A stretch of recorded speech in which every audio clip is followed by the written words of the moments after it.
Hello everybody and welcome to That's Football. It's a massive game today. It's Chelsea against Liverpool. Third time in a row I've done Liverpool. I mean, we did Spurs Liverpool was a fantastic game. I thought Leicester Liverpool was a good game, and I'm hoping this is going to be a good game.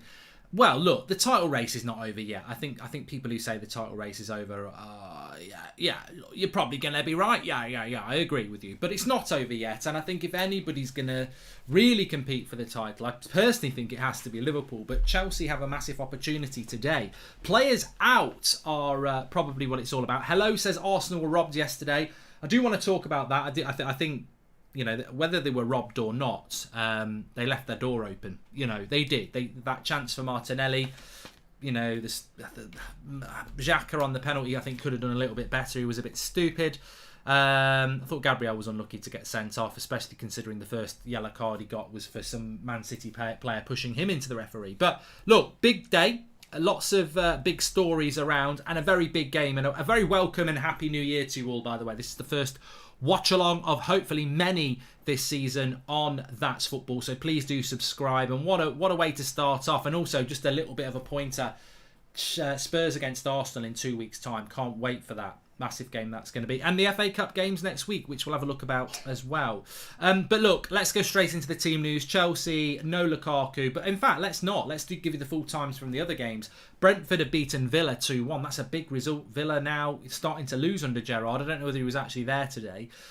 Brighton beating Everton. Taxi for Benitez. He's got to go. And Leeds beating Burnley 3-1, which really compounds what's going on down near the bottom, really. It's turning into a four-horse race for relegation, of which only one will survive because Leeds are pulling away. They've played 19 games, the same amount of Newcastle, and they're 8 points clear of them.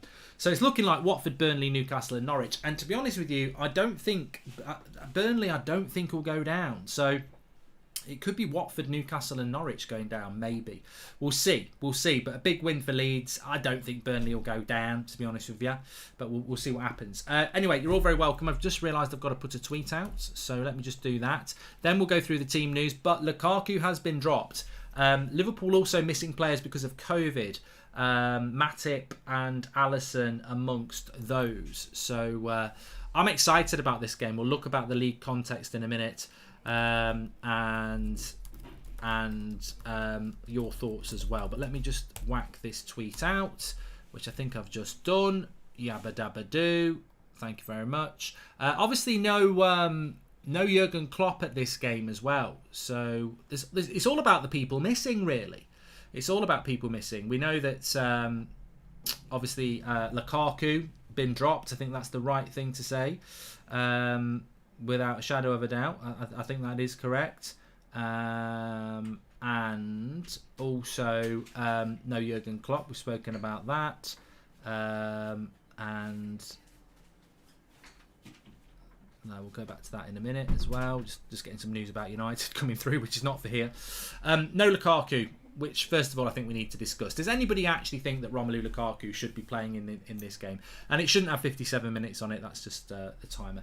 Does anybody think that Romelu Lukaku should be playing in this game? Because I absolutely think Chelsea have got this right. I think whether you're a Chelsea fan or not, I think his behaviour is a disgrace. And I think he undermines football, Chelsea and everything else. So I hope that... I want Chelsea to win anyway because Liverpool are Man United's biggest rival. But I also think that regardless of that, it's 100% correct that he does drop Lukaku for this game, because you cannot have a player, if you haven't seen our videos on this channel over the last couple of days, you cannot have a player that effectively is coming out and undermining the manager and the club and basically saying that, you know what I said in the summer that I wanted to leave Inter to go to Chelsea, I'm now saying I wish I hadn't. I mean, you're changing your opinions like the weather, and I personally think that he's a bit of a prat for doing it. So yeah, I'm not overly enamoured with Romelu Lukaku. Player power, as David Loyes says, which I just don't want to see. So, you know, welcome to the show. Lukaku is not playing, or Lukaku as I call him, Lukaku. But also, let's go through the team news, because on from that, we've got a match to play. Mendy in goal. Obviously, Chelsea suffering from Massive injuries themselves as well. So Mendy in goal, Chalobah, Thiago Silva and Rudiger, Azpilicueta and Alonso. I mean, look, no Chilwell, no Reece James, but you can still play Azpilicueta right wing back and Alonso left wing back. Kante and Kovacic, Mount, Havertz and Pulisic. The bench is where they have problems. Jorginho, Sowell, Barkley, Hudson-Odoi, Ziyech, Sarr, Vale and Hall. I mean, they don't have an abundance of quality on the bench. Liverpool, Kelleher in goal because there's no Alisson because of COVID. Trent, Van Dijk, Konate and Tomiskas. And this is why you bought Konate, Liverpool fans, because Matip can't play because of COVID as well.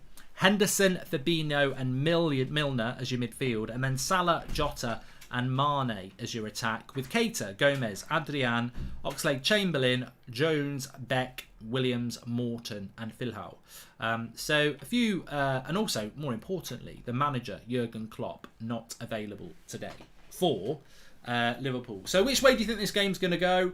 I think that Chelsea have been very uncharacteristically inconsistent. Probably since the Burnley draw just before the international break. United fans like to say it was us that sort of stunted Chelsea, but they did draw to Burnley just before the international break, and I think that result was where it all started going wrong for Chelsea. Too many draws, and they've knocked themselves basically out of the title race. But then you could say the same as Liverpool. Going into this game, Chelsea have got 42 points and Liverpool have got 41. Liverpool do have a game in hand, and Man City sit top with 53. Now, again, Chelsea, if they were to win today, would be 8 points off Man City. They're 11 points off them, but if they win today, they'd be 8 points off them with no games in hand. If Liverpool were to win today, they'd go to 7 points off Man City with a game in hand, so they could knock it down to 4. So for the title, I think Liverpool have got the most likely chance of catching Man City if anyone is going to do it. But, they've also got to have a little look behind their shoulders. I don't really think they've got much of a problem. But Arsenal played 20 games. They're currently 7 points behind Chelsea and 6 points behind Liverpool. So, it's all right looking up, but they might have a little look down as well. I suspect this will be a draw. I can see this being a draw today. I think Chelsea have drawn a lot of games. And in fact, if you look at what Chelsea have been up to over the last while, they have drawn a ridiculous amount of games in the Premier League. Let's just have a quick look at their recent results. So, drew with Brighton, obviously. That was their last run out. Beat Chelsea. Beat Brentford in the Carabao Cup. Not interested in that. Drew with Wolves in the league. Drew with Everton in the league. I mean, that's a terrible result. Beat Leeds. Lost to West Ham, beat Watford, and then into November, this is again lots of draws. Drew with Manchester United, beat Leicester, drew with Burnley, and so they've drawn too many games. And namely, the 3 that they really shouldn't have drawn, and the 6 points that's really cost them, was Man United, Burnley, and Everton at home. But Liverpool, if they win this game, and they win their game in hand, would only be 4 points off Manchester City. So, yeah, I don't know why I said Chelsea beat Chelsea, by the way. It is my first live stream of the year, and I've been doing a lot of eating and drinking over Christmas, so give a man a break. Anyway, let's get into your questions. That's what it's all about. Alec says, if City win the league, that's 4 in 5 years. Would you rather have Liverpool win it, as United fans are stuck between a rock and a hard place? No, I'd rather Man City win it over Liverpool, to be honest with you, because I suspect if Liverpool win it, they level up with us 20 times. I mean, Man City are a long way off 20 times, although the rate in which they're going, maybe in a decade or two, they'll be there. But, there we go. Somebody just said you've got it wrong about the league table. Let me just have a quick look. So if Liverpool win their next 2, they go to 47 points. They'd be 6 points off Man City. You are right, and I am wrong. There we go. Mark, how come you didn't do Arsenal versus City games, says Andrew C? I think it was very obvious why I didn't do a 12:30 match on on New Year's Day, because like a lot of people who've got a life, I was absolutely hungover because I was up until about 4 o'clock on New Year's Day. I noticed Thogden did one. He's either able to deal with hangovers or he was tucked up in bed very early on New Year's Eve. But I intended to do Man City against Arsenal, but there was just no way. It was never going to happen, so I didn't do it. But I watched it, I just had no intention of listening to my own voice watching it. But I did think that Arsenal really should not have lost that game. I can't say Arsenal should have won it. I don't know what you think. But the refereeing, and I hope we don't see it today, the refereeing seems to... I thought the season started off quite well in relation to VAR and refereeing. But over the last month or two, it's really gone into the gutter again. The quality of refereeing and officiating. And look, VAR is controlled by people. So people blame VAR, but it's controlled by people. Right the way back to Harry Kane's offside last week and then Foden the next day is not offside for basically the same thing. So shockingly bad, really bad. And I'd never feel sorry for Arsenal, but I think that they definitely shouldn't have come away from that game losing it. Man City always seem to win even when they aren't playing well. Very annoying to see as a United fan, says Deng. Well, look, even the winner by Rodri at the end was so late, wasn't it? But then Spurs did it yesterday. You know, United are in a race for fourth, and I worry about Arsenal and Spurs. I really do. West Ham are doing fantastically well. I think in relation to the league table, Man City are probably going to win the league. Can Chelsea and Liverpool make a race of it?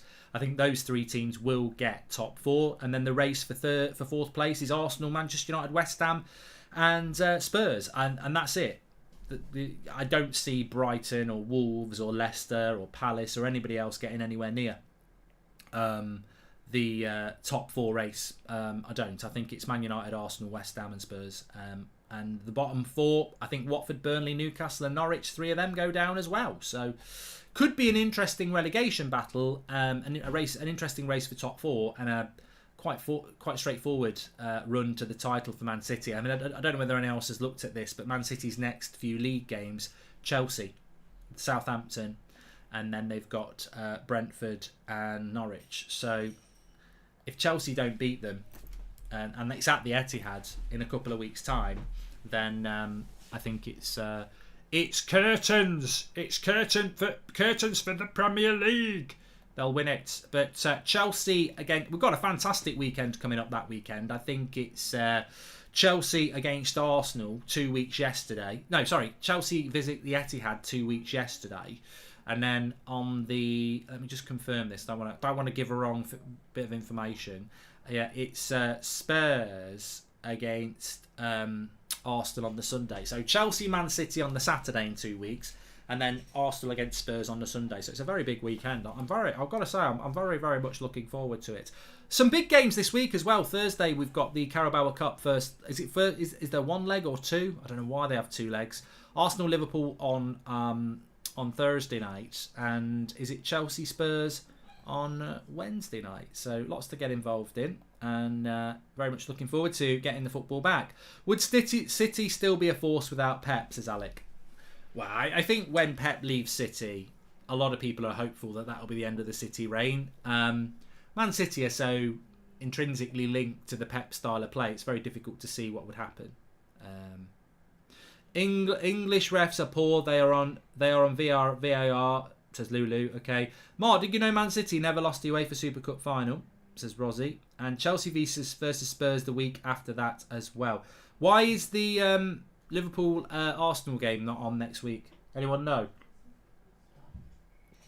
And do a lot watch along for Swindon versus City on Friday in the other cup. I'd rather eat toenails, and not even my own toenails, than watch Swindon play Man City on Friday night. I'm not giving it. I'm not giving that up. I don't see how Chelsea can win this game, says Jonathan. And have you ever seen Green Street, and what do you think of it, says Mogley? I haven't seen it. I don't think I like the end. And do a darts watch along for the final, says Harry Brewer. And I haven't watched any of the darts, so I won't be doing that. English refs aren't as sharp as the Germans, says Bryn.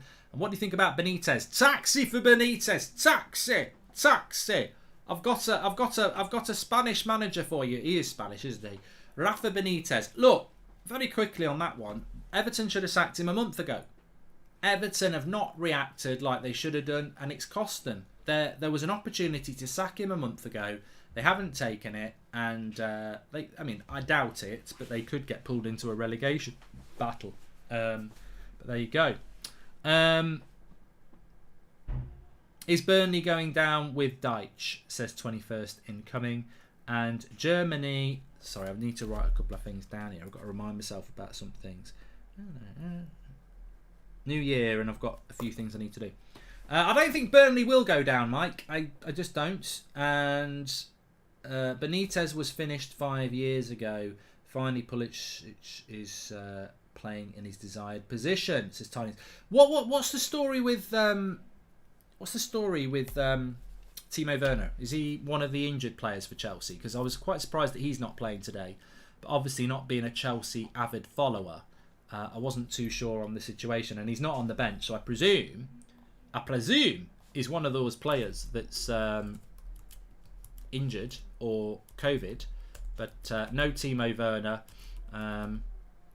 There is a little bit of a rumour, just to throw a cat amongst the pigeons, there is a little bit of a rumour that there's a further Lukaku reveal coming out tomorrow. Now, tomorrow is actually a bank holiday in the UK. That's got nothing to do with it. But injured for Werner, says Pineapple. But there is a bit of a rumour that that something's going to happen with Lukaku tomorrow.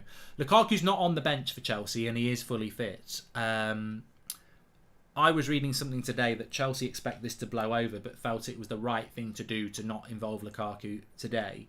I think that's 100% correct. Don't know what everybody else thinks, but I think that, you know, any player, whether it's Lukaku or Bruno or De Bruyne or Aubameyang or Salah, if you come out, any of those players, and say, I'd like to play for another club, I only came here for the money, and, you know, you've got to be dropped the next game. There has to be a response to that, and I think Chelsea have dealt with it correctly. My only concern would be, if I was a Chelsea fan, is if you get beat comfortably today, unfortunately, the way football works, and Abramovich has got a past with this, is that Lukaku could become, you know, Tuchel could find himself out of a job, and, you know, Lukaku becomes the hero. So I don't want to see that happen. And it's going to be a very interesting game. I've watched Liverpool play the last couple of times as a watch-along on here, and I think that Liverpool were the favourites against Spurs, and they were the favourites against Leicester. Obviously, they lost against Leicester, and they drew with Spurs. But I think in this game, it's going to be interesting to watch Chelsea-Liverpool, where Liverpool, I don't really think Liverpool are the favourites for this game. So it's going to be interesting to see how it pans out, which is why I think it will be a draw. One thing our previous manager did was get rid of Lukaku, says Jack. And would you have Tuchel at United, says Kieran. I mean, if he wanted to come to United, I would take him. I've got to be fair. I didn't want him at the club when he was at PSG. And, you know, I think he's been a really, really, really, really good appointment by Chelsea. They're champions of Europe. He beat Man City, was it 3 times in a row at the end of last season? Out of the FA Cup semi-final, beat them in the league, and then beat them in the Champions League. I mean, I think he's done a fantastic job. And I don't feel sorry for Chelsea managers, because you get backed. But I did see Rodri's celebration, Hassan. He went for it, didn't it? But I thought that... Look, we're talking about Romelu, and a lot of money was spent on him, and he's not been the player that he needed him to be. When I was watching Chelsea last year, it was very, very clear that the problem Chelsea had was not being able to bring in players that to not have a world-class goal scorer in the box, really. And I remember doing my prediction, and I said, you know what, bottom line, Romelu is going to be perfect for Chelsea, because he's a penalty box striker, he's Premier League proven, and all the chances Werner missed last year, Big Rom is going to score, and it's not worked, and it's become another problem for Chelsea. They just cannot solve this striker issue, and I just wonder what they will do in the summer, because Romelu Lukaku is going to go, isn't he? You would expect, but they do need a striker. When is the next Cooking with Goldbridge, Johnny? Mate, I'm still getting over Christmas, mate. I'm barely here. I'm so tired, and I don't know about you. I hope you all had a fantastic Christmas and New Year. And as I say, Happy New Year again. But I've been non-stop for 2 weeks. I've eating, drinking, still at it really now, and I need to sort of get my head sorted out and sort out what I'm doing for this year, really, because it's just, as always, overindulgence and overindulgence on TV as well. I was watching something last night. I can't remember what his name is. It Harlan Corbin or something like that.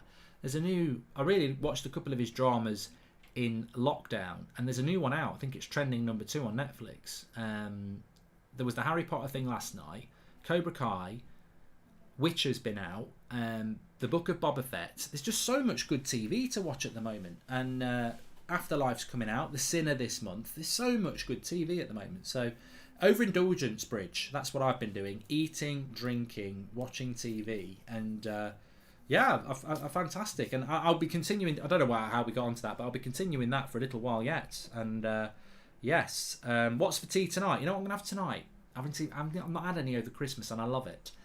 Toast, brown toast, with a bit of pate, nuts, bit of pickle, bit of cheese, a crescent of crisps, and a nice Krabby's ginger beer. So Krabby's, if you want to sponsor me, I'll tell you what. Talk to Sneak Energy Drinks. If you want to associate yourself with Goldbridge, your sales will go up. Now I'll listen to any offers this year, but top of my list, Krabby's. We'll get that going. Give me a sponsorship deal. Hugo Boss. I'm not sure I'll get that one. Porsche. If you want to shift a few extra, and get in the chat. What would be good sponsorship deal? Dairy Lee. I've always liked Dairy Lee as well. Anyway, Stay Close on Netflix. That's what it's called, Roger. I'd recommend watching it. It's very, very good. Not that they need that. A lot of people going with the Chelsea lost. Stu says you bang on with the Krabbies. It is fantastic, and I think that they do need a bit of a boost. So get on to me. We'll do some Instagram stuff together. Barber jackets as well. There's loads of stuff. Gant. There's loads of stuff I can do. Durex. Gillette. What's thoughts on Spurs? Said on a serious note, I'm worried about Spurs. Which means you shouldn't worry if you're a Spurs fan. As a United fan, I'm worried about Spurs. Conte is an obsessive manager, and he's very, very successful. So I think that I'm worried about Spurs. I'm worried about Arsenal. But the funny thing about Arsenal, just very quickly, before we talk about Spurs, we've been doing watch-alongs on this channel for a couple of years now. Please do subscribe, by the way. Bottom right-hand corner, we hit the 600k before the end of the year, which was fantastic. But about a year ago, I was talking about Arteta. And look, there's some very vocal Arsenal fans out there, as we know, and I get it. They're very protective of the club that they support. But I was talking about this a year ago. I was saying, put your T-shirts away. Stop your little arsey little rants. I'm telling you now, there is something going on with Arteta. I could see it. And I watch a lot of football, and I could see it with Arteta. And I had no guarantee it was going to work, but I predicted Arsenal 5th at the start of the season, remember that, and now it looks like a brilliant prediction. But in August, when I said Arsenal 5th, the vast majority, even Arsenal fans, were going, you're talking out your arse, you're talking out your arse. Well, now 5th for Arsenal looks very, very logical. And he's got rid of Aubameyang, he's got rid of Leno. There's 2 players who've got the little WhatsApps with certain fans. He's getting rid of that mentality in that football club of coasters, and the only good coasters are the ones you put down on your coffee table, so that when you've got a nice cold drink, it doesn't mark it. Arsenal have got too many coasters in that team, and Arteta has had to basically undo years and years and years of mistakes, and he's got them in a top 4 race. I think he's got to be considered for one of the managers of the year if he can keep them in the top 4 race, because I just do not think top 4 for Arsenal was anywhere near possible at the start of the season, and he's done it.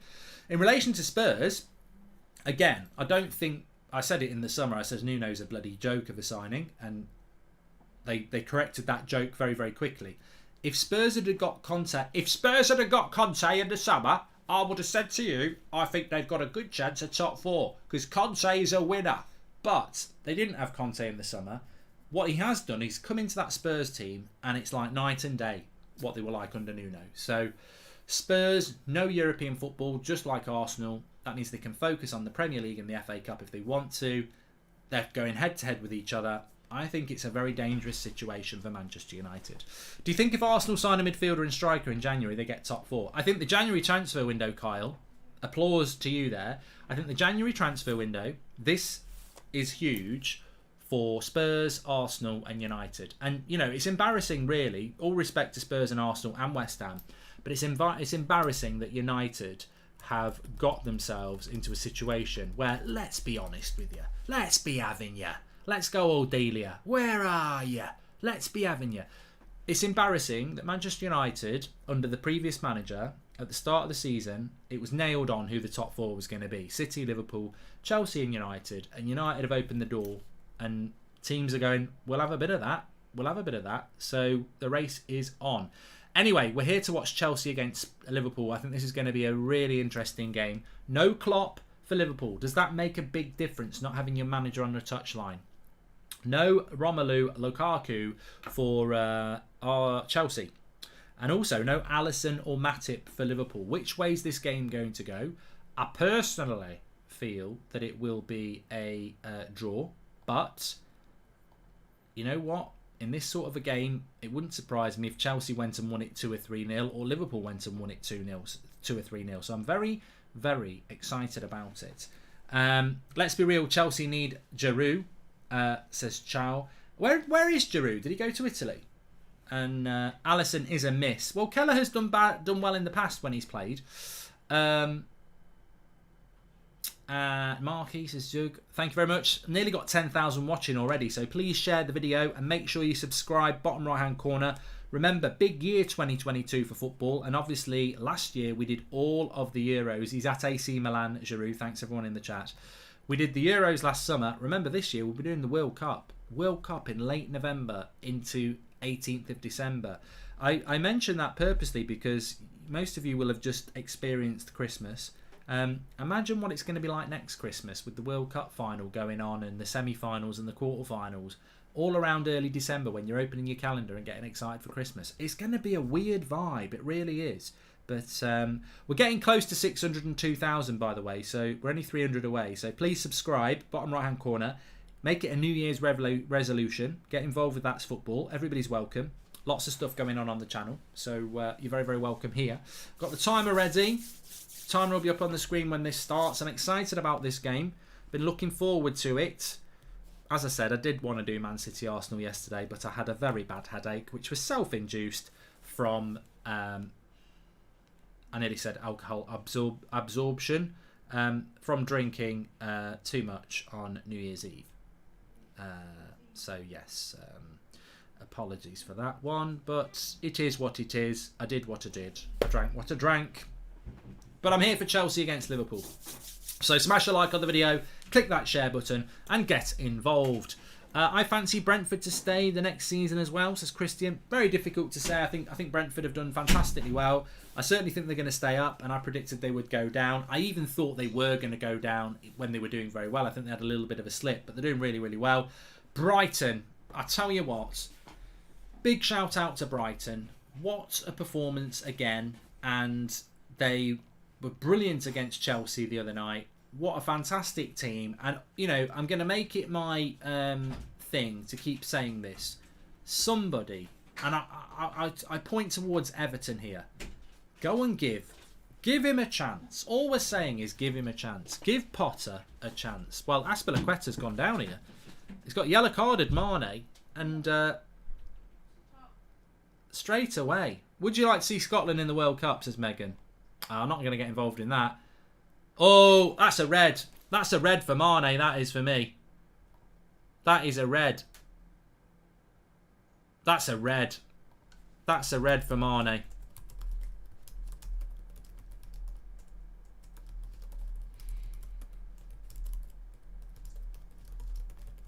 He looks like he did it on purpose.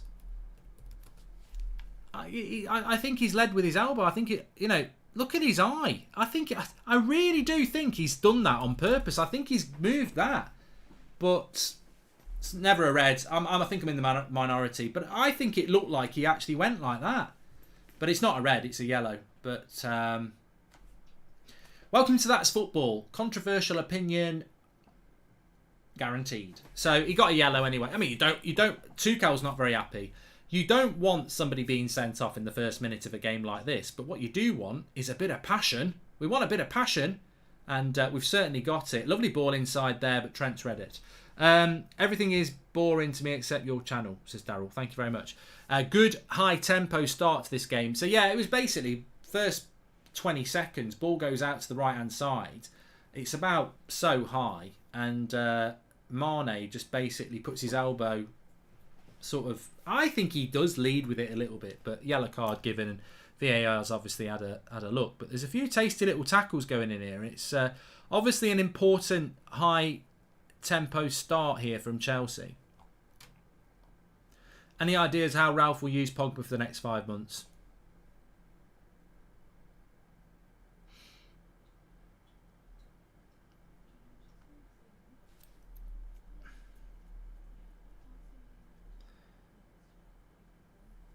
But it's a good fast start. Havertz gets it out wide to Alonso. Chelsea with the better start here. Remember, Chelsea have been really struggling of late. But they've won an early corner here. They're good on corners.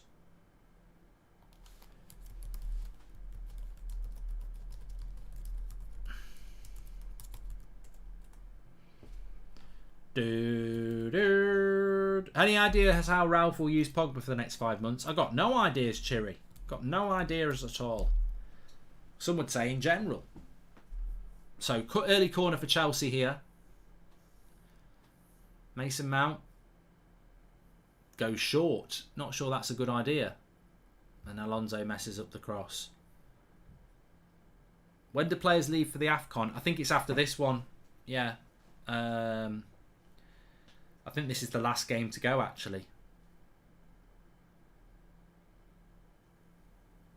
Somebody remind me who Liverpool have got to play without Salah and Mane. What will Liverpool's front three be without Salah and Mane? Because Firmino's got COVID now, so he'll be out for a week. So it'll be Jota, Firmino, and Origi. I don't normally watch the Afghan Amir, to be honest. Afghan Amir. I used to watch it about 10 years ago, but I haven't watched the last few.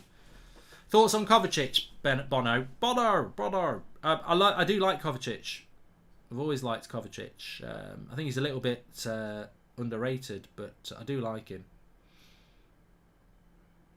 He's not. I don't think he's had the best season this season. He's had a few injuries, hasn't he? But I think when he's on it, he's a fantastic little player. I really do like him.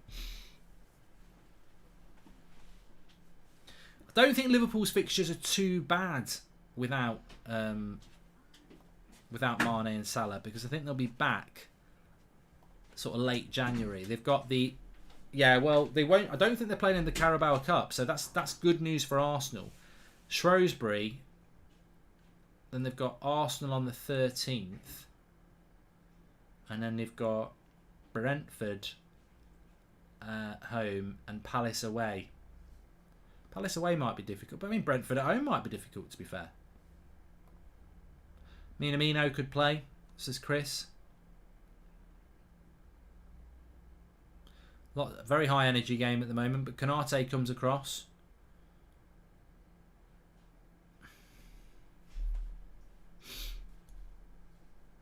Volume's not too low. Turn your own volume up, you twat.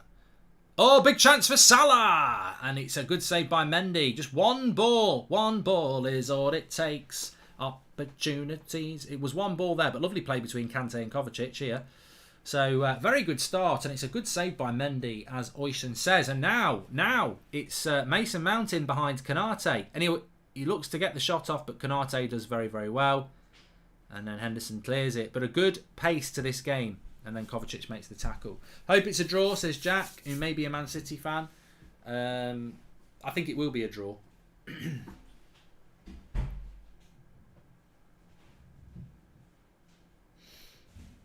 I think Liverpool will give up on the in the FA Cup, won't they? I think they'll go for the EFL against Arsenal, and in the FA Cup against Shrewsbury, they'll probably play the the under-12s, something like that, because they can't go for 4 trophies. Liverpool can't do that.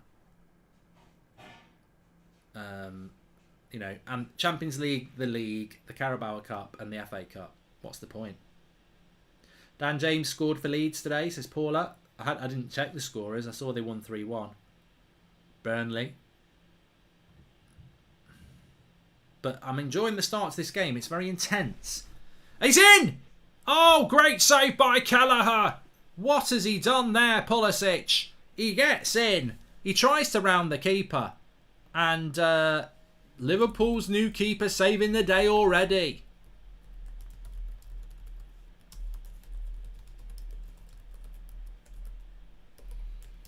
He did fantastic there. He really did. The Irish will love that. It's Trent who makes the mistake. Watch this back. Trent's in a good position. Plays a stupid clearance. It falls to Pulisic. He's just got to round the keeper. All he's got to do is get round the keeper and he's got an open goal. And Kelleher just leaps and palms it away. Does really, really well. Should have been 1-0 Chelsea. You've got to look at Pulisic there and say he's got to do better. But Kelleher in for Alisson. Fantastic. Again, very, very highly rated. Very highly rated by Liverpool fans, Kelleher. And obviously Alisson's one of the best goalkeepers in the world, so he doesn't get many game time, but he did fantastic. Lukaku scores that, says Mason Way. I think I'd have scored that, Mason Way. It's all about your angles. But a good pressing game by Chelsea here. Chelsea have looked good. You know, you see Chelsea playing like this and you think, are Chelsea just better when they're playing bigger teams? Is that their issue? Please subscribe, by the way, bottom right hand corner. We're getting close to 602,000. You're very welcome on the channel, of course. Everyone's welcome. Doesn't matter who you support. It's a channel for everybody. It's not club specific. I don't think Burnley will go down, Jacob. I think they'll stay up. Class keeping, says Mantra. But Mane's... Oh, what's the defender done? And Mane doesn't do what Pulisic did. A mistake at the back by Chelsea. Mane rounds the keeper. And my missus left me after I made your Christmas dinner recipe. Why did you do this to me, says Philip. Unfortunately, that super chat has come at the wrong time. Because it is 1-0 to Liverpool. And Mane pounces on a mistake. It's you know, football has this rare way of biting you on the backside. Chalobah makes a similar mistake to Trent, which leads to a player of Liverpool running through one-on-one, who rounds the keeper and puts it in. And Pulisic had exactly the same chance just now. And Mane scores where Pulisic failed. Simple as that. Simple as that. And it's 1-0 to Liverpool. And we've changed the score. Liverpool not really been in the game, but counter-attack FC, but Chalobah's going to get a lot of blame for that from Chelsea. What do they say about football? They say a lot of things about football, but what I'm about to say is you've got to take your opportunities. Pulisic, it should have been 1-0, and it's not. It's 1-0 to Liverpool. But I think we're going to get a good game. Lovely play by Mount. He needs a pass here. Oh, yellow card. What are you on about? He is a joke. Anthony Taylor. Is Anthony Taylor the ref? Oh my God. Just realised Anthony Taylor's the ref. You are in trouble, Chelsea. You are in trouble. I'm sorry. I didn't realise. He's a bloody disgrace. And it always seems to be against Chelsea. That's a foul. It doesn't need to be a yellow card, but it's definitely a foul.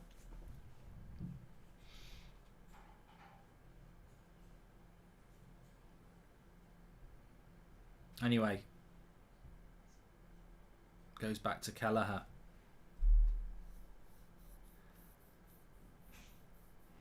Chalobah needs to sort his head out. He's made a mistake. But sort yourself out, mate. Trent made a mistake and he got away with it. You didn't. These things happen. 12 against 11, says Mohammed.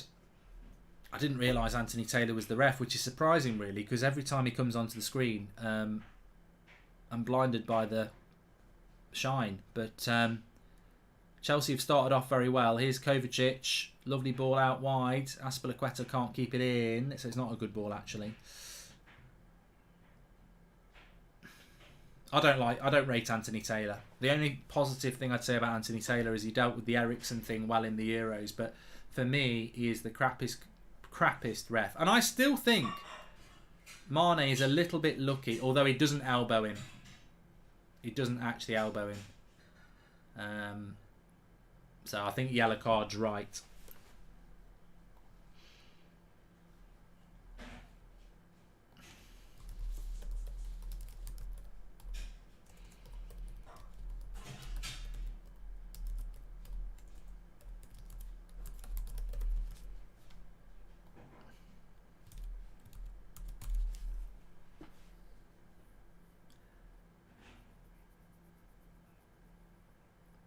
This sets it up nicely though. A nice early goal. Sets it up nicely.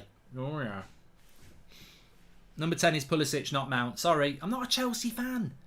I'm going to get things wrong. Poor Philip, I got laid making Mark's chicken kebab. Make that, says Nizzle. Yeah, there's an argument about my recipes now, which you can find on the Mark Goldbridge channel, Goldbridge Cooks. Philip lost his relationship for cooking my Christmas dinner. Well, he must have cooked it wrong. You did use turkey and not a bowl of soap. And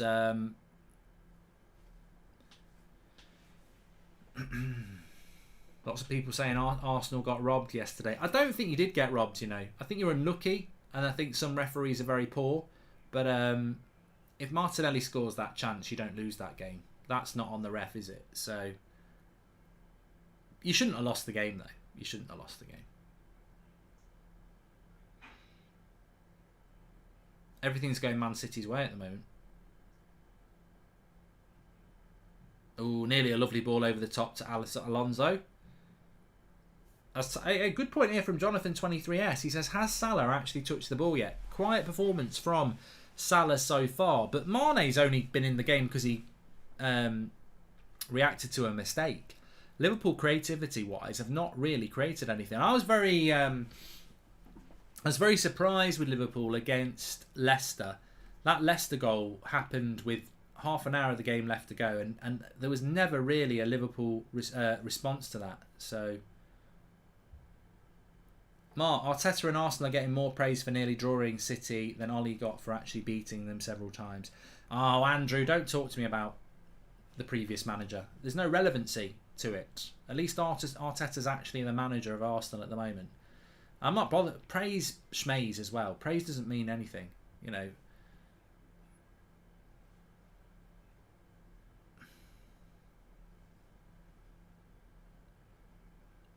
Also, Arsenal are coming back from 2 seasons finishing in 8th place, aren't they? So, improvement is relevant.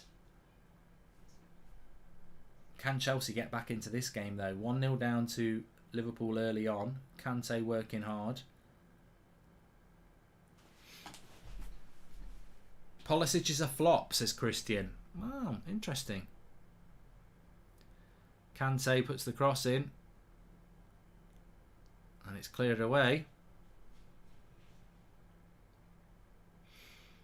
Chelsea 1-0 down here because of an error by their centre-back Chalobah, letting Mane in, who rounds the keeper and puts it into the net. Literally a couple of minutes before that, Trent Alexander-Arnold makes a mistake. Pulisic, all he's got to do is round the keeper and he's putting it into an empty net. But Kelleher sticks a hand out and knocks the ball away as he tries to round him. Basically, Mane does what Pulisic couldn't. And Liverpool are definitely set up to hit on the break here.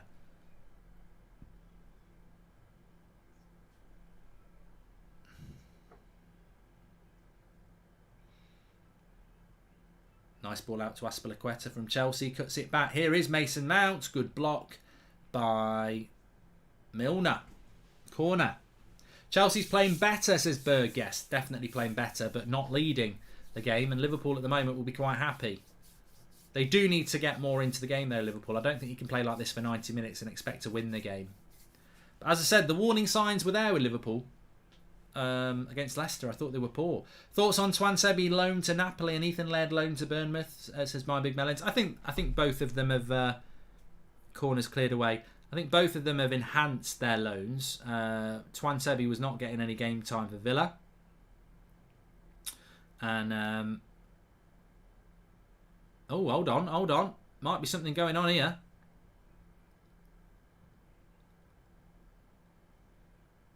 Pulisic late on Jota. Anthony Taylor, he's right up his own arse. Let's have a look what happens here.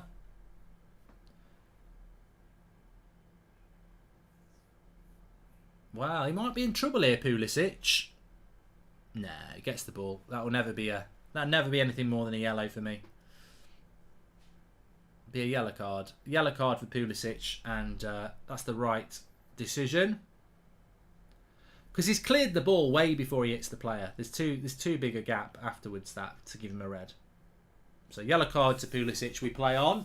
Don't want to see a red card, to be honest. We saw a red card at Anfield, didn't we, for Reece James at half-time in the corresponding fixture at the start of the season, and it destroyed. That was a really good first half at Anfield between Liverpool and Chelsea as well. In fact, I think Chelsea might have won that game if they hadn't have had Reece James sent off. They ended up getting a point, but don't really want to see a red card in this. Thoughts on Lukaku? Has Tuchel made the right call? Yes, Alpha Gaming, he has. And do you think United will improve under a different captain, a proper manager, and big name players don't seem to be having the desired effects? It's Amir. Well, that's going to be one of the topics on the show tonight, because we've got Ricky on tonight, so we'll be talking about that on there. That makes it look like that wasn't a pre-arranged topic, and I've just literally nicked it, but swivel on it. I do like Pulisic. Loggy says he's struggled because of injury. I do like Pulisic, but he is ridiculously injury prone, and I don't think he's ever really been able to get going. I think there was this feeling among Chelsea fans that he could be the heir to Hazard, but he's just never fit. Oh, corner ball. What is this linesman doing here? The officiating here is a joke. How is he? Fucking hell! These officials are pants.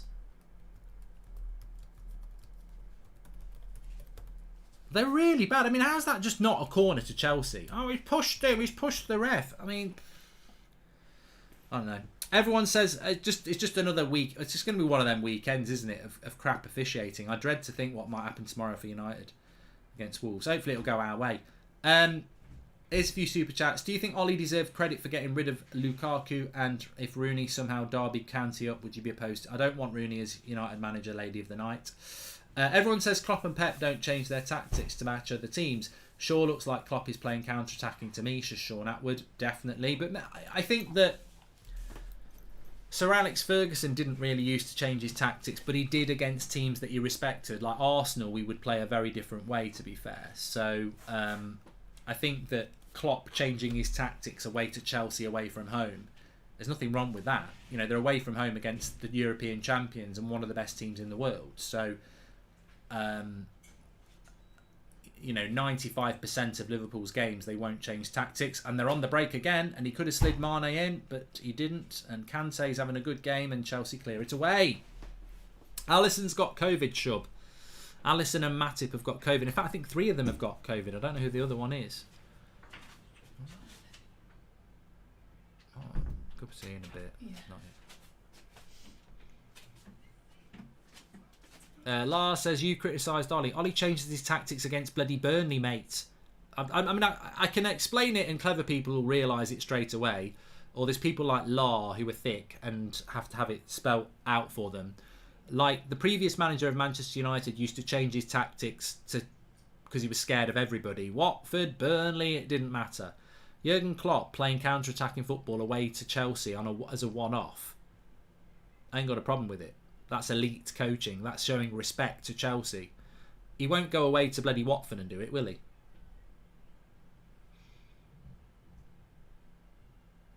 Anyway, thanks everyone for tuning in. Please subscribe. Bottom right hand corner. We've had 20 minutes. It feels like we've had 45. So I'll give credit to the game. It's had a lot of intensity.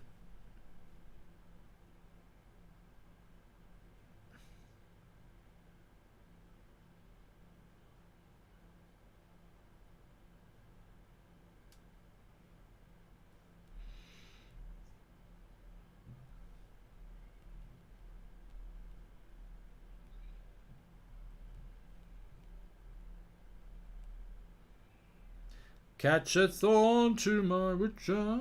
Toss a coin, sorry. Klopp is managing via Zoom, says Amu. Oh, I'm sure he is. I'm sure he is. Why would you not do that? You know, he can't have the day off, can he?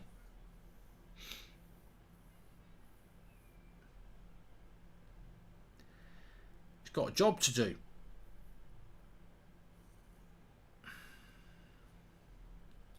Got a bloody job to do. Salah, if he's onside and it's 2-0, Chelsea have messed this up. Oh, it's a great save by Mendy. Was he offside anyway? Salah threw one-on-one. Well, the flag's gone up anyway. I tell you what, I was about to say, Liverpool 2-0. They've done them on the break twice. Was he offside? Yes. He didn't know that. He didn't know that. It's a very good save by Mendy, but it would have been offside anyway. Cracking save. But he was offside anyway. And Chelsea have Liverpool have definitely set their stall out. They're 1-0 up. They are about compact and pace on the break. If all the said 8 or 9 players leave, how many do you think we will really replace by next season, says Omka? I presume he's talking about Manchester United. And look, mate, I don't know with United. Could go one or two ways this season. We could actually start rebuilding properly, or it could get a lot worse. Nick says Chelsea have got City next, so if they lose today and against City, that's them out of the title race. I tell you what, if Chelsea lose today and they lose against Man City, that's them in a top 4 race. Like, that's... I don't think Chelsea and Liverpool will end up in a top 4 race, but if they lose a couple of games in a row from where they are and everyone else behind them keeps winning because they're in a big race, you could easily get sucked down.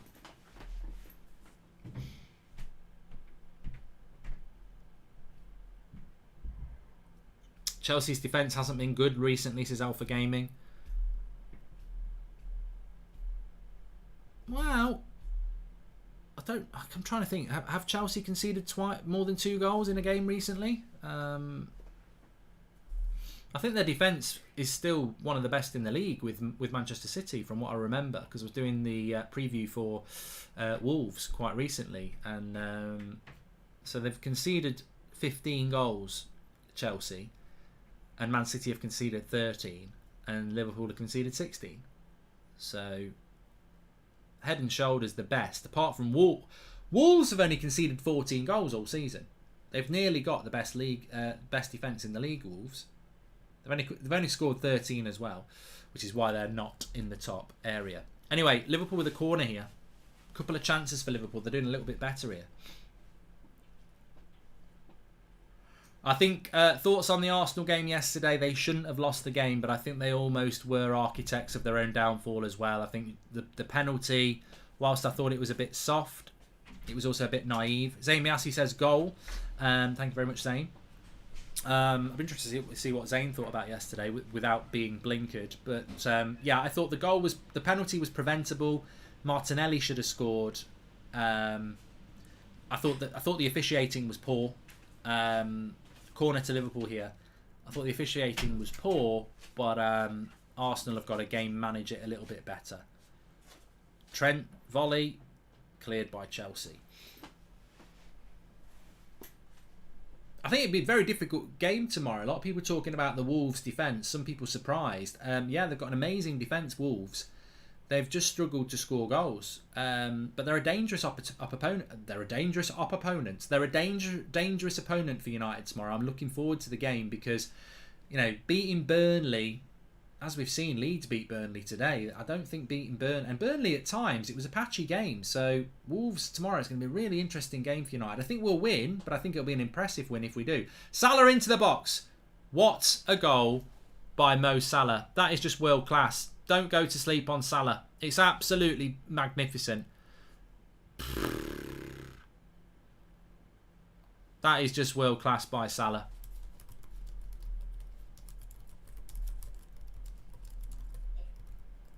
Absolutely world class. Done it again in a massive game. That's what it is. It's just magnificent. Look. He gets it. He plays the ball. Now watch his movement here. He's off. I'm off. Trent, lovely ball. He's still got 2 players to get past. Leaves Alonso for dead and does Mendy on his front post. Now, I'd be fuming if this was on FIFA. I'd say front post glitch. But he does him with the eyes. He does Alonso with the eyes. And then he does Mane with the eye. He does Mendy with the eyes. Now, Mendy probably should do a little bit better in goal. But that's not Salah's fault. Absolutely world-class finishing from Mo Salah. 2-0. You'd worry about Chelsea getting back into this game now. Absolutely fantastic from Mo Salah. World-class. Individualistic as well. It's just an individual goal. And best player in the world, says Sharon. Look, I'm no Liverpool fan, so this is coming from a place where this is a player that I don't want to do well. Probably is the best player in the world. Certainly in the argument. Unbelievable. Chelsea will be panicking here. The mad thing is, Chelsea have not played that badly. The defence has let them down. I don't think the game's over, though. I mean, I wouldn't sleep on this game. I'm telling you what, I'm loving it. And I've got to give some credit to Liverpool here. The last 3 watch-alongs I've done. Spurs, Liverpool, fantastic. Leicester, Liverpool, not as good, but okay. This one, it's bordering on fantastic again. This is why I prefer Pep's style of football. Klopp's style of football to Pep. I think Pep's probably a better coach, but the entertainment value that you get is much. The games are much better to watch. But Liverpool have just suddenly started pressing ridiculously here. It's almost like they were giving Chelsea 20 minutes and then right, let's press in waves.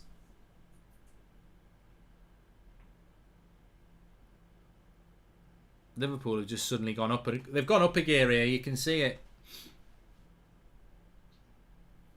Chelsea need to get their heads together. But what a cracking game it's been.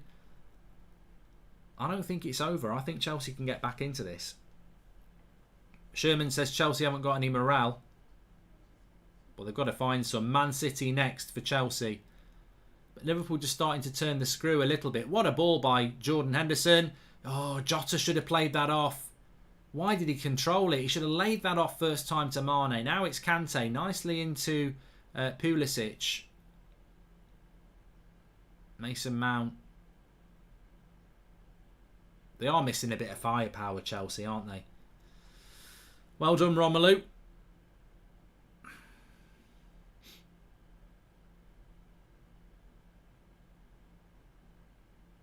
Do you think there's a way back for Chelsea? Yes, I do.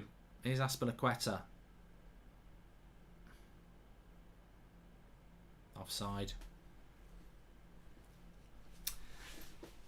Has says the dressing room's gone at Chelsea. You'd be fuming if you're a Chelsea fan and the dressing room's gone. I mean, he's only just been there a year.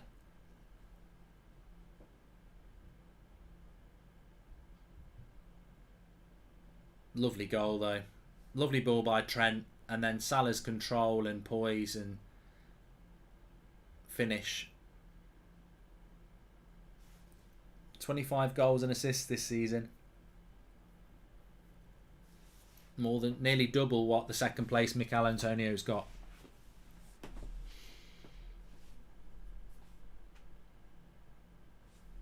Advath says, how did Chelsea get... sorry, it wasn't Advath. Let me just shout out who it was. Tom says, no way Chelsea will get 100 million back for Lukaku. Is that what they paid for him? 100 million? Chelsea need attacking players in the window, says Zach. And Dan says, Tuchel will be in our dugout next season.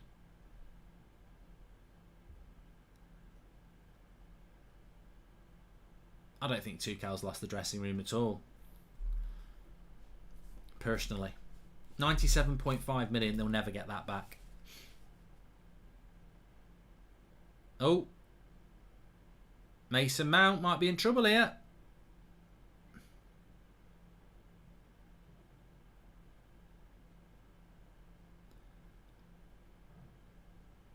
Oh. Bit of a shoulder barge there from Simiskas. I don't know what's going on here. It's getting a bit tasty. Mason Mount seemed to give a little bit... Oh my God. He might be off here, Mason Mount. Well, I don't... Oh no, he's just taking his foot out.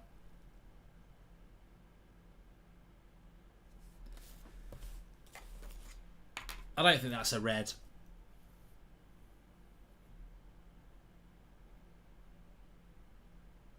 I don't think that's a red. You don't want a red anyway. I quite like it that...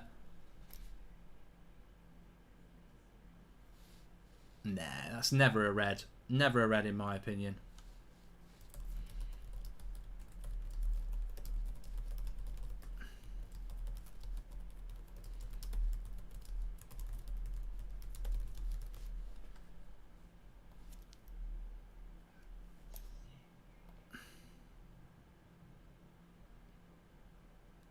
Play on. Well done. Well done, VAR.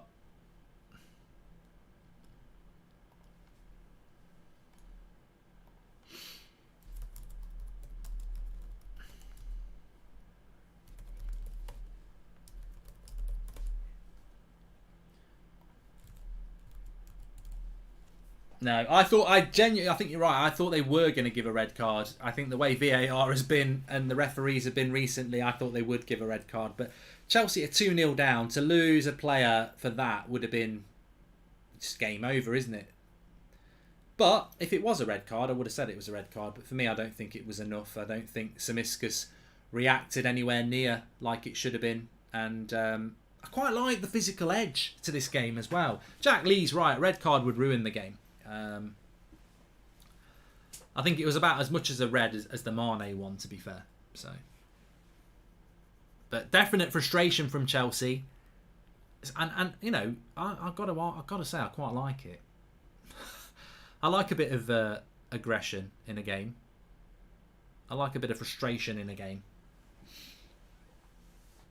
Didn't even get a yellow for it anyway. Genie says, no, I disagree. Red card would have made this good game even more interesting. Oh. Some tasty tackles going in. I like it. I've enjoyed the game, I tell you. I'm really enjoying it. Nice switch of the play by Fabinho there. Aspilicueta as well. I think where Chelsea are really struggling is they don't really have pace in the front three.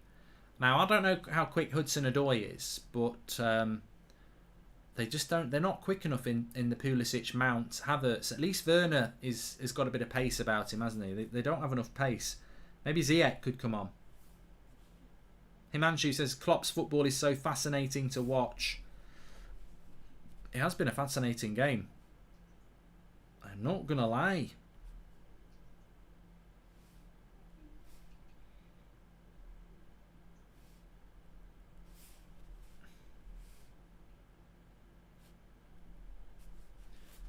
Ten minutes to go to half time. It's felt like a really...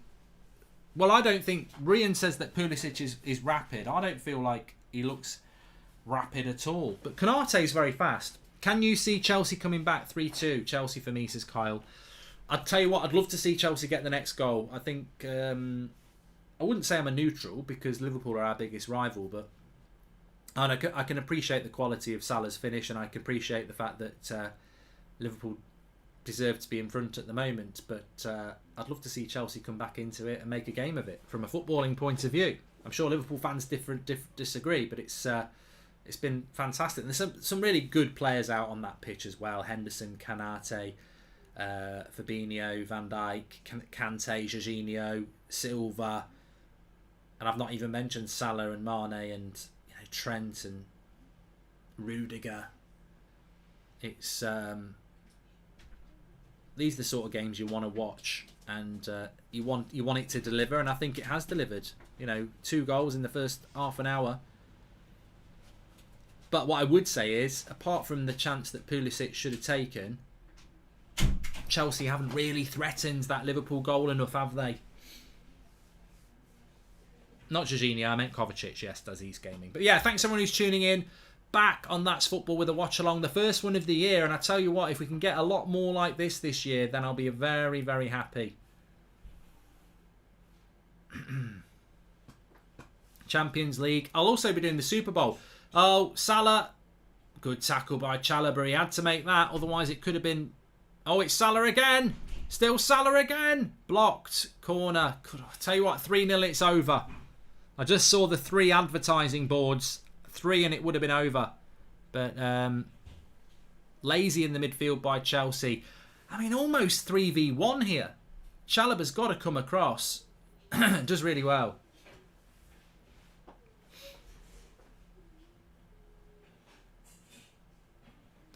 Who would you rather have, United, Fabinho or Kante, says Drew? Well, I'd take Fabinho because he's a little bit younger, isn't he?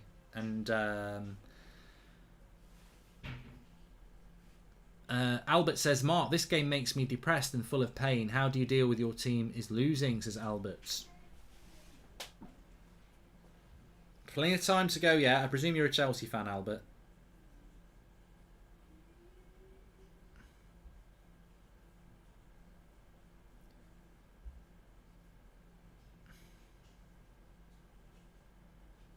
I will, Patrick, I'm doing a watch-along for the Super Bowl final. I don't know whether I'll do the playoffs because there's not that much interest in the UK, but I really enjoyed the Super Bowl live stream last year, so I'll be doing that again this year.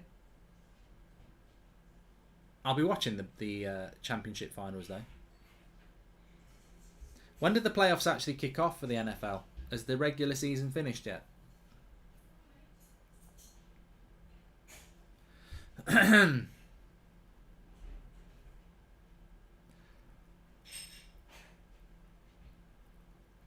Ooh, I'm blinded by the lights. Yeah, that's what it was all about. I think the Super Bowl final is in like February the 8th or something like that. Mid-January for the playoffs.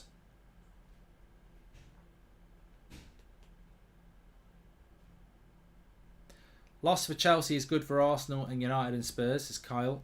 I don't think Chelsea will get dragged down into a top 4 race. I really don't. I think this is. I think to me, even in this game, I know they're losing 2-0. I think there's a very big difference between Liverpool, City, and Chelsea to the rest of the league. 3rd and 4th place now up for grabs, says Paul Markey. I don't think so.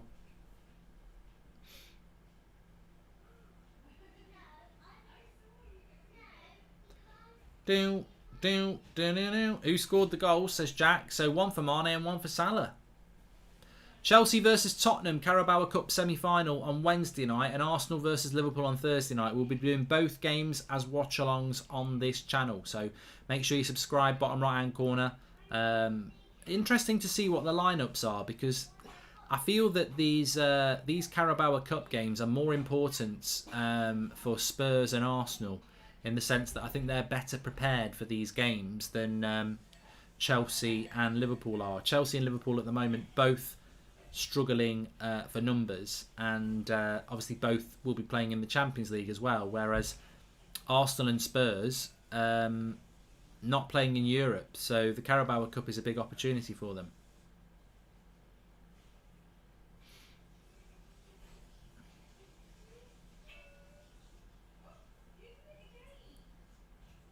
Van Dijk caught by Havertz here, just having a little look back. Was it accidental? Yeah. NFL playoffs start in a couple of weeks, says Pavel. And I think if I remember with the NFL playoffs, you have the sort of like I suppose it's a semi-final and then a championship final and then the winner of that on each sector plays the Super Bowl. God, I really don't sound like I know anything about it, do I? United to win tomorrow night, Jack. I'm going to go with a 1-0. Maybe, no, actually I'm going to go with a 2-0 win to United. I don't think United really win 1-0. I think we'll win 2-0. Anyway, 5 minutes to go to half time. Havertz and Milner. And it's a corner. There's a physical element to this game, and James Milner is certainly somebody that will quite fancy that. I don't think he got a free kick. I think it's a corner.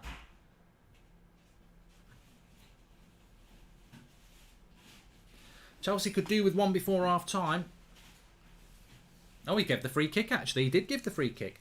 Up the Dallas Cowboys, Mark. Yeah, I do like the Cowboys. I don't know how well they're going to do, Bram, but I'm looking forward to watching them, and hopefully I'd love to be doing a Super Bowl final with the Dallas Cowboys in it. I don't think we will end up doing it, but get in there. Let's see what happens with this free kick from Chelsea. Whipped in. Alonso punched away by Kelleher. He put it right on him. Oh my God! Oh my God! You've just seen the best goal of 2022. It's Kovacic. I've told you Kovacic is a good player. Right before half-time, he scored an absolute worldie. Kovacic, have that, you bitch. It's 2-1, and it's an absolute fantastic hit by Kovacic. Alonso puts the free kick in on Kelleher, who punches it to the edge of the box. And Kovacic is so high, and Kovacic just smashes it. Oh, that's an absolute screamer by Kovacic.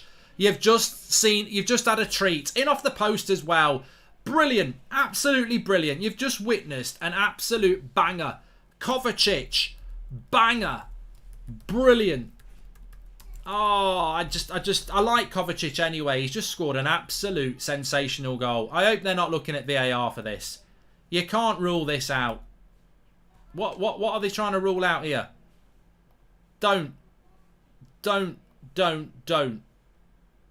you even try, Anthony Taylor.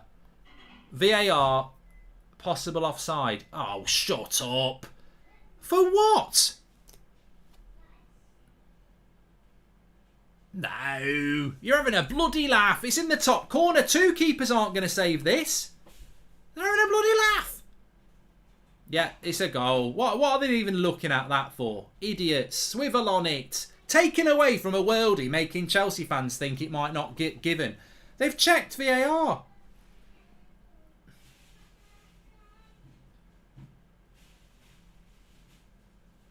Henderson's trying to get it offside. Bloody hell. Well, we've got a great game. I'm loving this game anyway, but what a hit by Kovacic. Absolutely fantastic. What a game we've got now. You feel that Chelsea almost needed a goal like that, but there's a real edge to this game as well, which I've got to applaud both teams for. There's a physicality that you don't normally get in the Prem. There's petulance, there's aggression. You feel that there's going to be a blow-up any minute. It really matters to both teams, and we don't. This is why I like these sort of games when it's between two really good teams. And it really matters, and they both know that they've got to win. And there's a real edge to it. And not only is there a real edge to it, we've now had one of the goals. Salah's goal was fantastic, and Kovacic's goal was just superb. The fact that VAR looked at that for an offside is hilarious. I mean, literally, the offside was basically because Rudiger's in the way, and is he blocking the keeper's view? Mate, watch the goal back. It doesn't matter whether he's blocking the keeper's view. The keeper's never saving it anyway. The fact that they had to analyse that shows you they're idiots. He'd need to be go gadget arms to save it. It was ridiculous. Two keepers wouldn't have saved it. But fantastic by Kovacic, and it is 2-1 here. And I think we're going to get a fantastic second half. Magnificent. Goal of 2022, definitely. Make sure you subscribe, bottom right hand corner. Get involved with That's Football. We've got a banger of a start to 2022. Which way is this game going to go? I said this game was not over at 2-0 to Liverpool. Home team advantage, Chelsea. If they could get the first goal, it just opens it up. Liverpool probably just need to reassess at half time. And Chelsea, I wouldn't be surprised if we see a red card in this game. That's my next prediction. I think there's a lot of needle, a lot of physicality, and high intensity as well. VAR is like this generation, sensitive and stupidity. Hope your Christmas and New Year went well, says Joseph Teagle. Thank you very much, Joseph, for the super chat. If you want to do that through the $, you can do. We'll read those out for you. But Chelsea coming through again, and Pulisic, he scores. No, is it offside? He scored a goal. It could be 2-2 at half time. Liverpool's lead written off before half time. What a second half we'd had on hands here. It could be 2-2. I'm wondering why Liverpool's defence is so timid and all over the place. It looks too easy how Chelsea score. It's just bounced into the path of Pulisic. Where is Liverpool's defence? Is Konate a waste of money? What's going on here? It's down that right-hand side again. Where is Liverpool's defence? It's Trent who doesn't... Well, Trent's not really at fault there. That's not offside. Konate comes out of position. I tell you what, he's well onside. It's 2-2. There's no messing about there. 2-2. What a game.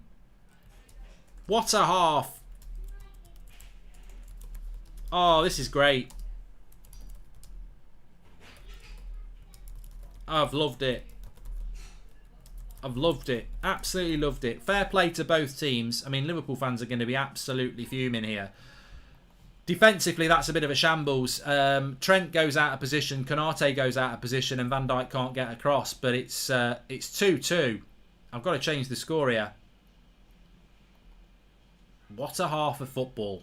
What an advert for the Premier League. I tell you what, if you took Man City out of this league, we'd have a brilliant league, wouldn't we? What a game, says Riley Stevens. What a game. It's been magnificent. And Chelsea now, well, we're back where we were. A 4-goal first half. If he gets this right, Salah, oh, why didn't he take it first time? He's still got a chance in the box. Puts the cross in. Kante will clear. 4 minutes added on here. Still time. Lovely ball now. Oh, he's took it well, Havertz. Oh, he's not. What's he going to do? Oh, just wide from Mason Mount. When City and Liverpool and when City, Liverpool and Chelsea play, you can always expect good football. Love from Singapore, says Rose. Thank you very much. End to end here. End to end. Super football. And Mount nearly scoring there to make it 3-2. Van Dijk looks a bit all over the place at the moment. He's not looking his normal solid self.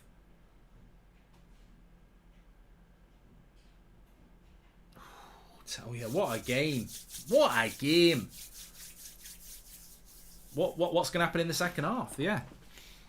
I predicted a draw, but I think the game's just followed a theme here. I think Liverpool are playing in patches where they press for a few minutes and then they don't. And then they hit on the break. And I think Chelsea, they struggle when Liverpool press, but Liverpool can't press with that intensity for 90 minutes. And then Chelsea come back into the game. Tactically, it's very interesting. Match of the season, says Uma. I don't know about that, but it's you don't always get games like this between the better teams, and it's been very, very good. Matthew thinks Liverpool are going to lose 3-2 with a Chelsea penalty, says SA. What a game, says Logan. Mark, you sound like you're having an orgasm. It's that Kovacic goal. We don't want any red cards, says AK. There's definitely like I say, there's an edge to this game, and I think both teams have had a frustrating Christmas, haven't they? And they want to start the new year with a bit of momentum. Hello, Marky, says Andy. Thank you very much. And we should just about hit half time now. Lots and lots to discuss. Oh, mistake by Silver, but it's cleared it anyway. Can I just say as well, we're only 20 subscribers away from 602,000. So please subscribe, bottom right-hand corner. Everybody's welcome on That's Football. No club affiliation. Obviously, I'm a Man United fan, but that's what I do on the United stand. That's Football's for everybody. Loads of different watch-alongs. And we will be doing the Carabao Cup semi-finals on Wednesday, Thursday night as well. But this, today, as the first watch-along of 2022, has been an absolute pleasure of a first half. 4 goals. Chelsea and Liverpool playing their parts. And you don't want this half to end. It's one of those games where you don't want the half to end, and you hope that both teams come out in the second half and keep this intensity going, because it's been magnificent, absolutely superb. What does Gary Barlow say? Absolutely incredible, Mark. I've just been listening to my Gary Barlow Christmas album, which you can still get, but absolutely incredible. And it is half time, and what a game of football we've had. Kovacic's goal, I could watch it again and again and again and again. Pulisic, bit of an in and out. I mean, look, the thing is, you look at Pulisic, and you say at 0-0, Trent Alexander-Arnold makes a poor clearance. It drops to Pulisic. He's just got to go round Kelleher, and it's 1-0 Chelsea. Kelleher reaches out, knocks the ball away. They go up the other end. Mane rounds the keeper from a mistake by Chalobah, puts it into the empty net, 1-0. Well, actually, there was a Chelsea defender on the line. Salah, 2-0. Brilliant ball into him from Trent. Does both the keeper and Alonso with his eyes. 2-0. You think, oh, this is looking bad for Chelsea. Kovacic, worldy, 2-1. You think, oh, Chelsea will be happy with that. 2-1 at half-time. Bit of defensive error between Trent and Konate getting pulled out of position. And then it's a goal for Pulisic, and it's 2-2. It's how's your mother. Mark, United is far off this level, says Sir him. Oh, 100% agree with that. And as a City fan, I love this. Share the points, says Hassan. I don't think it will happen. Rivalry aside, what a half of football this is. Why we love the game. Wish United could play with this passion and desire. Oh, Seb with the cup of tea. Thanks very much, mate. And that's exactly what I need at half time, actually, Seb. It's been a fantastic half. Let me sit on that victory. Just a fantastic game of half. And look, in a world, I want to say this right now, and I'm sure you'll all agree with me. In a world where egotistical, greedy footballers like Romelu Lukaku try and make it all about them, a massive applause to Chelsea, Tuchel, Klopp, Liverpool for showing us what football's all about. It's not about individuals and their big inflated egos. It's about Liverpool Football Club. It's about Chelsea Football Club and players and managers working hard to represent those football clubs and put on an entertaining game of football like that. I'm fed up of reading about egotistical footballers leaking information, big egos. This is not the Romelu Lukaku show. This is not the Aubameyang show. And this is not the bloody Haaland Riola show or the Paul Pogba show or whatever other player you want to talk about. This is Premier League football in its absolute prime, where two of the best teams in the league, but best teams in the world, with two of the best managers in the world, putting on an absolute banger of a show. And let's not forget, I'm no Chelsea fan, I'm no Liverpool fan, I'm a Man United fan. And I'm sure we've got Spurs, Arsenal, Man City fans watching it and just going, this is it. This is football. That's football. I've really enjoyed it. And look, I'm not like that. I used to be like that, where it would just be begrudgingly going, but actually, I just love watching good football, and I think it's been brilliant. Absolutely magnificent game. And, Chelsea, you'd be bloody stupid to side with any player over that manager. What he's done for you in a year, came into that club a year ago, you were nowhere. Absolutely nowhere. Even top four looked difficult. He gets you top four. He knocks Man City out the FA Cup semi-final, which he'll always be a legend for, because City looked like they were going to win the bloody treble and the quadruple.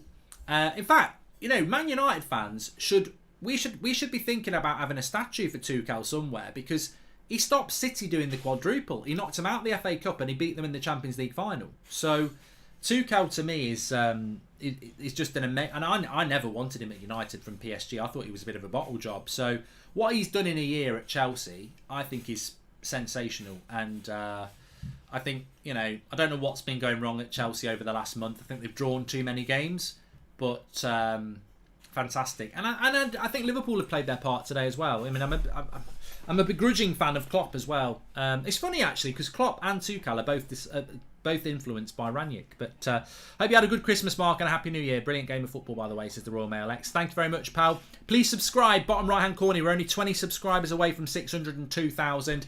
If you love your football, passionate and opinionated, That's Football's the place for you. Lots of chat, lots of games. We're actually going to do the Carabao Cup semi-finals on Thursday and Wednesday.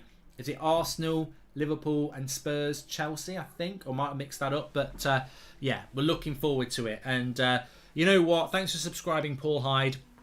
Romelu Lukaku, get in the bloody bin. You're a disgrace. You're an absolute disgrace. You should be playing in this game, doing your bit for Chelsea. Instead, you decided to do an interview for yourself, didn't you?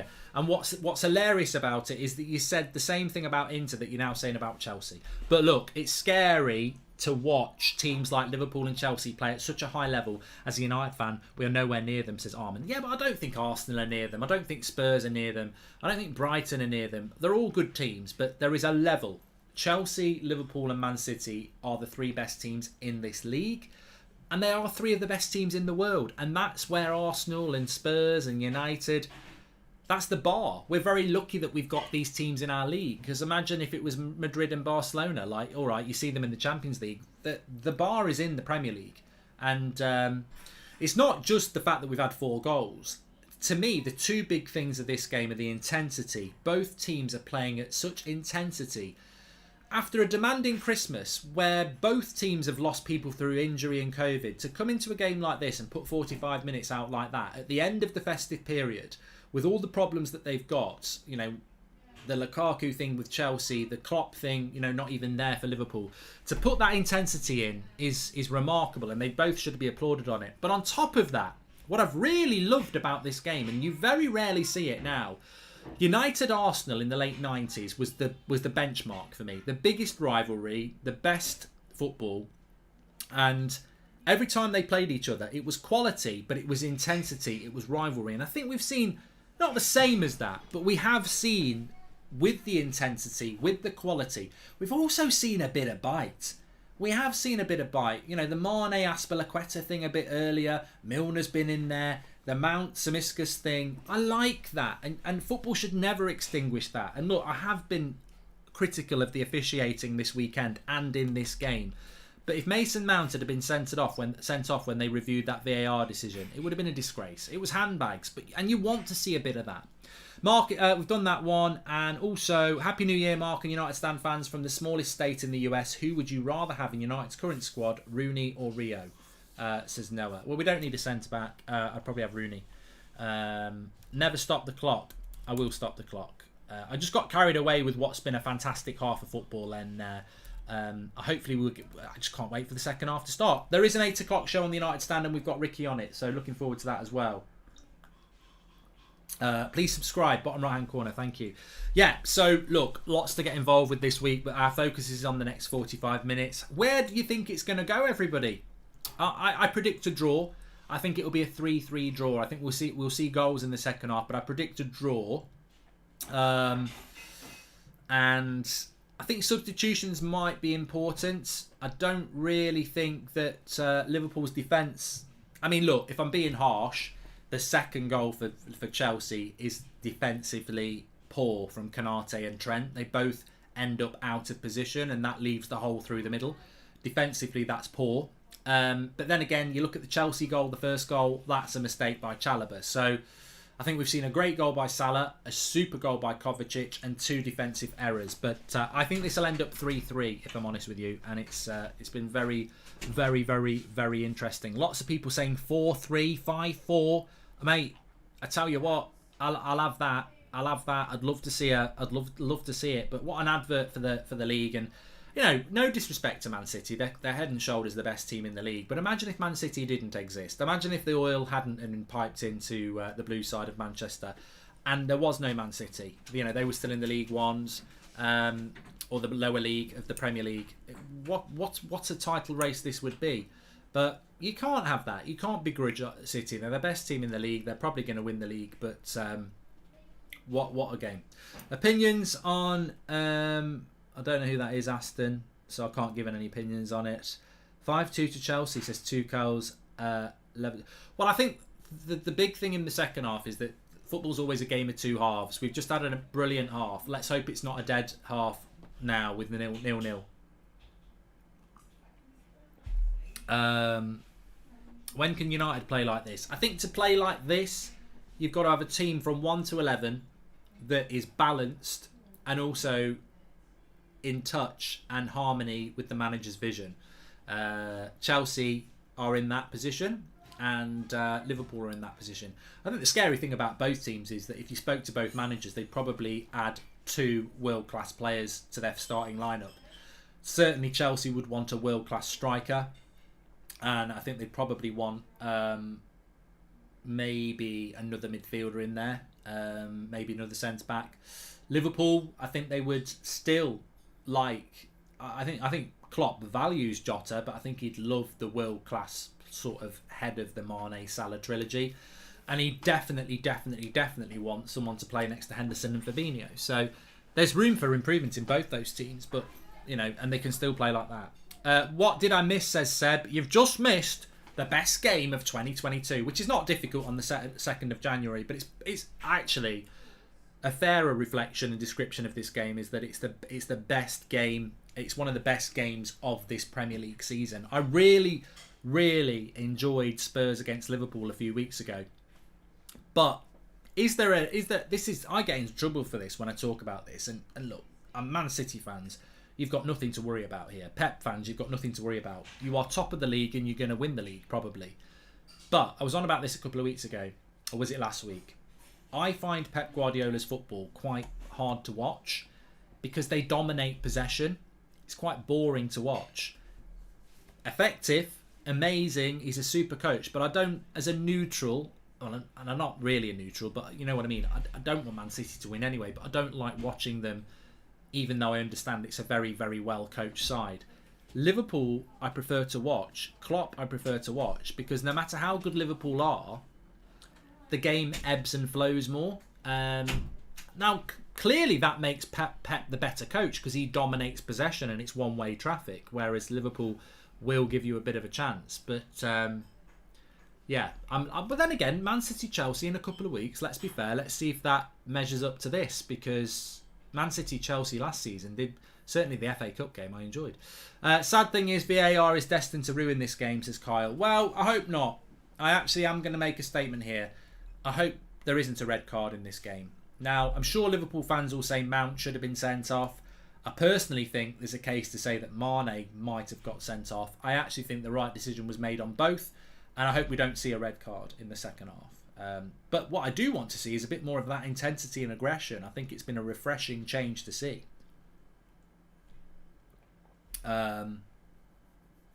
It's about how intense they come at it in the second half. VAR masterclass incoming. Do you think Dembele will fit well? Well, you know what? Talk about VAR masterclass. I actually thought he was going to send Mason Mount off. I think whenever they review a red card decision, I always think they're going to send him off. I think they easily could have sent him off, but that's why I said before the decision was made, if they do send him off, it was 2-0 at that point. Liverpool would have won the game, and it would have destroyed the game. And I don't think it warranted ruining the game. I think, you know, last 5 minutes of a game when it's 1-1, maybe send him off. But for me, it was never a sending off anyway. I can see the Chelsea Bridge in the background. London looking lovely. Love London. Love Liverpool. Just play effective long balls and press, says Alex J. I think there's a little bit more to it than that. So there is a little bit more to it than that. But yeah, it's been an absolute cracker, and we're about to kick off for the second half now. Please subscribe. Bottom right hand corner. Lots of you tuning in. 15,000. If you're going to be watching the Carabao Cup semi-finals this week, I'll be doing both of those as well on this channel. Also, Manchester United versus Wolves tomorrow night will be on the United stand. And if you're interested in United chat, we've got the Sunday night show at 8 o'clock. Me, Ricky, Adam and Jay on, which will be opinionated. I haven't been on with Jay and Ricky in a long time, so I think that'll be interesting as well. We're just waiting for the second half to kick in here. I'm just having a quick look. I'm trying to just find the stats for the second half. I just really think it'd be interesting to bring that in. In fact, I'll just do it on here. Be quicker to do it on here. So, 58% possession to Chelsea, 7 shots to 6, 3 on target for Chelsea, 4 on target for Liverpool, 2 corners for Chelsea, 3 for Liverpool, and 4 fouls from Chelsea and 7 for Liverpool. So more possession for Chelsea, but Liverpool have been very effective. And I think, as I said, I think Liverpool have played in bursts, whereas Chelsea have obviously tried to dominate the possession, which they sort of have. But on the break, Liverpool looking a real threat.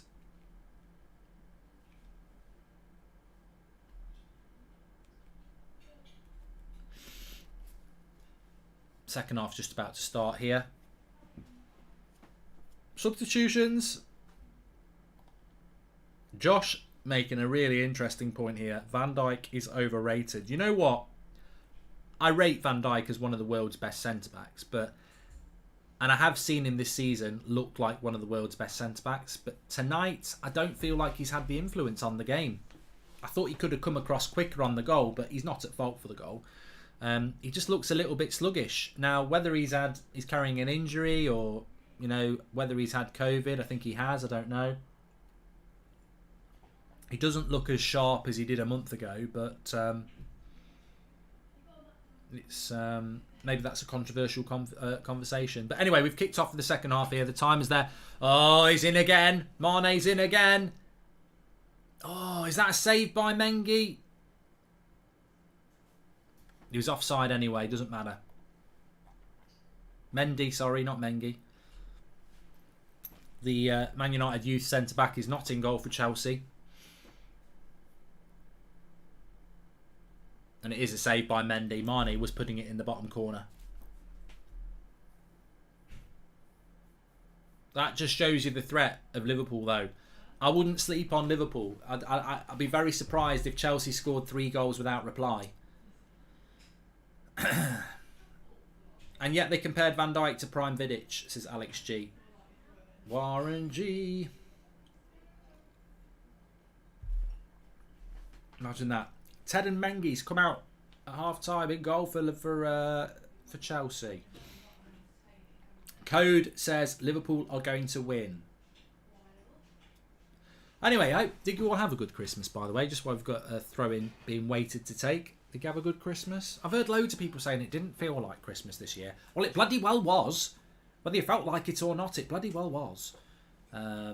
Bottle Pull says iMac. New Year's a weird one, isn't it? I think I had a good New Year. We played some games and stuff and set some fireworks off. Pissed. It was funny actually because we had these rockets and we said, oh, we won't bother burying them. And they had like 6 rockets in one and they went off like that. Well, when the first one went off, it knocked them on their side and pointed them to where we were. So we all had to run for cover as they whacked into the trees in the side of the house.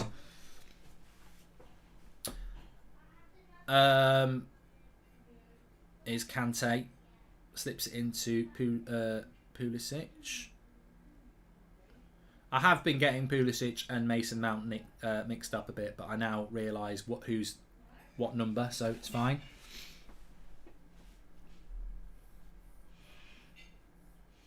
Oh, Fabinho does well, very well. The press was impressive there from Azpilicueta, and if Fabinho had lost it, Azpilicueta would have been through one-on-one, but he puts his hand up, but he actually did very well.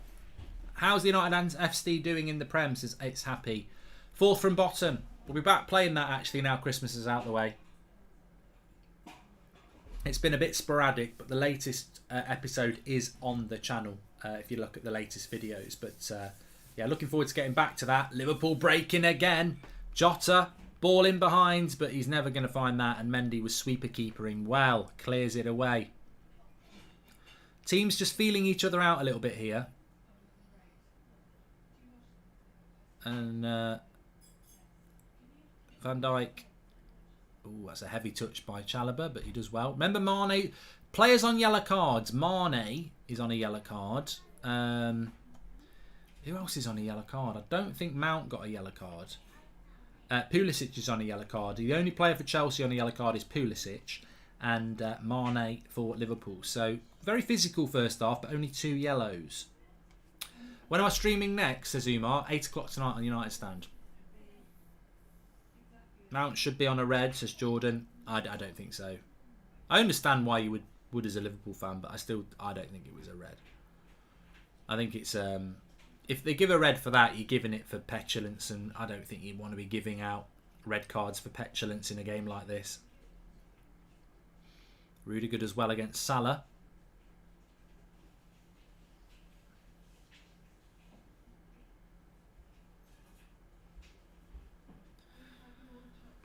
Oh, Chalobah losing the ball again, but he gets a free kick. Are you doing Twitch tomorrow? Probably not. I'll probably bring it back on Tuesday because United are kicking off at 5:30 tomorrow, which is a weird time. I don't know what the situation is in the rest of the world, but because New Year's Day was on a Saturday, we get a bank holiday on the Monday. So it's another bank holiday in the UK tomorrow, which it almost feels like we're all bank holidayed out over here. I don't know what it's like where you are. So tomorrow's a bank holiday, so there is actually United's game, which I thought was an 8 o'clock kickoff, is actually a 5:30 kickoff. So we'll be live from just after 4 o'clock. So I can't really fit it in tomorrow. Is the darts on tomorrow or tonight? Go on, switch it, Kante. Oh, he switched it better than I thought. Alonso probably should have crossed that first time. Doesn't want to cross it.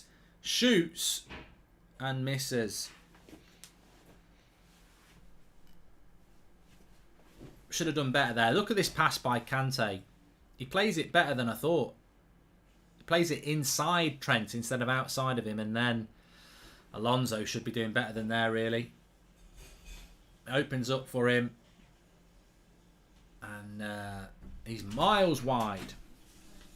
Terrible Alonso, says Zat.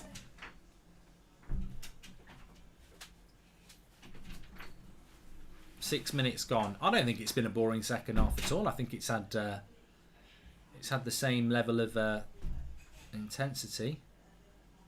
If anyone's a Liverpool fan and they know, I presume this is Salah and Mane's last game before the AFCON, which is a tournament that a lot of people get very excited about. And fair play to you if you do. It's not really a tournament I'm massively into. I don't. It's a bit like the Copa America. Good shot by Jota. Comes across him and he volleys it. And I thought he'd scored. It's been that sort of a game. It's Fabinho. It's a lovely ball by Fabinho. I think Jota would have been offside actually, but it comes across the box and he just smacks it back with his left foot. It's a great save by Mendy. It'll be a corner, or was it? Or have they called it offside already? Yeah, they called it offside anyway. But a good shot. Chelsea are winning the midfield battle, says Ezo. And World Peace says, yes, this is the last game before the AFCON. Who's the man of the match so far, says Leo. I think Kovacic has been very good. I think Fabinho's been very good. I think Kante's been very good. I think both midfields have been good. Because that's where the game really is spent most of the time. Now, Pulisic is down the right-hand side with a bit of space here. Puts a cross in, wins a corner. Yeah, absolutely. F. Cam Daly says this is why midfielder partnerships are so important. Yes, I'm going to talk about that in the match as well on the 8 o'clock show. I'll bring that in because that's to me is where the men of the match are in this game. I think the midfielders of both teams have been fantastic. Kante and Kovacic, Henderson and Fabinho have been really, really good. And if Henderson and Fabinho hadn't been good, this game would be Chelsea's. But they've matched up in the midfield, and neither of them have been quite able to win the midfield battle yet. I do feel the next goal's coming to Chelsea, but then Liverpool on the break. Van Dijk winning that. Oh, Salah could be in again. No, he's never going to beat Kante for pace. Well done. Imagine Fred against McTominay in this game, says Remy. Yeah, but it's not. That's unfair to imagine Fred and McTominay in this game. It's like saying imagine, Longstaff and Shelvey. They're just not. They're never going to be to that level. That's why you need to buy quality players.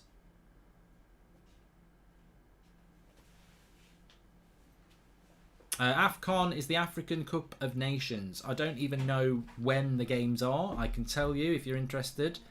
Hold on a minute. Mane's messed it up. I don't even know what the format is. So the first game is on Sunday between Cameroon and Burkina Faso, and then it goes all the way through with group games until the 20th of January, and then you're into knockouts. And the final is on the 6th of Feb. So I don't know who the favourites are, but it's like an African World Cup. Well, it's like the Copa America, isn't it? Or the Euros. It's the continent's tournament. You look like Dan Reynolds, the vocalist of Imagine Dragons. I've been told this before. Dika. I haven't looked at a picture of him for a while, but I have looked at it and you're probably about right. 10 minutes gone in this first half.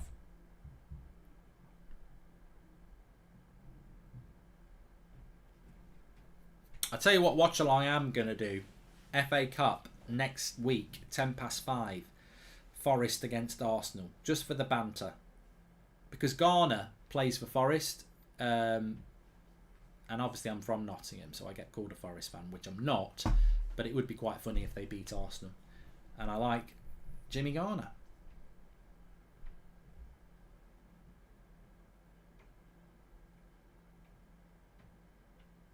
I think Amad Diallo is playing in the AFCON for Ivory Coast, yeah. I just don't think it's been really mentioned much. But there's not many good FA Cup games next week. Man United are playing Villa on the Monday night, which obviously I'll do on United Stand. But weekend fixtures, I can't really remember. I think Forest Arsenal's a good one. I think Liverpool have got Shrewsbury or something like that. Chelsea have got an easy game, and Man City have got an easy game. Here's Salah again. Oh my God. Oh my God. He's nearly scored a cracker. He gets it out of his feet, 40 yards out. Tries to do Mendy from distance and curls it, and Mendy makes a good save. I don't know whether it's a great save, but it's the forward thinking from Salah, who knows he can't beat Kante for pace, so goes for the shot. And oh, I tell you what, if it had got it right, it's just a little bit close to Mendy, who does really well. 1 foot left, he's just scored a worldie. Great effort, great keeping. Whichever team loses this game is pretty much out of the title race, says Davin. Yeah, well, yeah. If Chelsea won this game and then beat City, the mighty Shrewsbury mark, says the Royal Mail X. I've not looked at the league table here. Oh, Gerrard's not happy about losing to Brentford. Shouldn't have lost. And Brentford manager says we shouldn't be above Villa. It's amazing. A bit like this game, really. Slip him in. Kante down the right-hand side against Van Dijk. It's a bit of a mismatch, and Van Dijk just passes it back to Kelleher, who plays a risky pass, but confident pass, and it works. And Liverpool are back on the attack again. Liverpool, to me, at the moment, just seem to be having a bit... This is what happened in the first half. Chelsea have a bit of possession, and you think, oh, they're the better team. And then Liverpool just have a 5 or 10 minute period, and here they are again. If they score from this, what a save by Mendy. That is from back to front, from Kelleher to Mendy, a team passing movement from Liverpool, extraordinaire, and it's only stopped by a great save by Mendy. But lovely play from Liverpool, and it starts with Kelleher, Salah and Mane linking up, and Mendy makes the save. But that was brilliant from Liverpool. From back to front. And the same pattern as the first half. Liverpool just seem to have 5 minutes where they go, right, we're going to go for it for 5 minutes, and then they'll sit back again. And maybe Klopp feels that's the way to play because they've played so many games recently.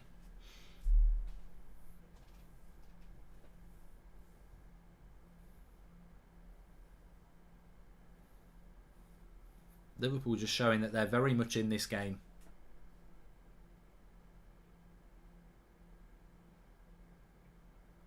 Oh, well done Fabinho.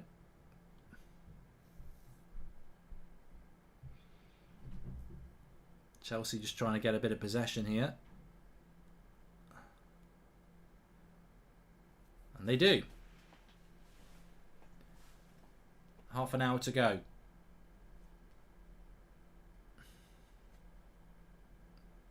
Chelsea with a bit of possession. Mason Mount's been a bit quiet in this game, you know. Offside.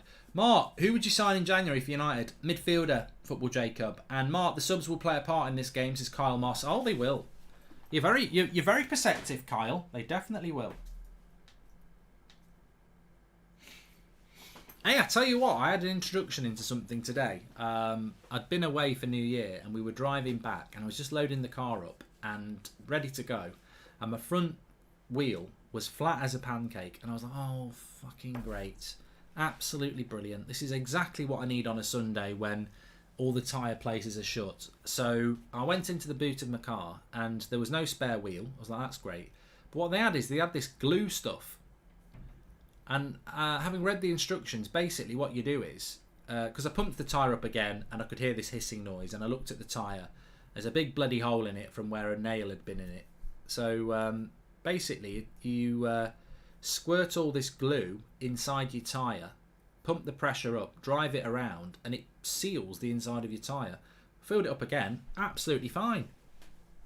I bet loads of you have done this already, but for me it was a first. I was quite proud because I had a good long drive back, and I was like, I'm very impressed with myself. So all is not lost if you have a flat tyre. Bit of a boring story in the middle of such a great game. Cross comes in from Mount. Kelleher gets hold of it. 61 minutes. I'm going to put a new tyre on. Yes, it was a stopgap. Although I did read that you can, and it's not gone down again. Apparently you can keep your tyre like that for a few months if you want to. But I'm going to get a new one.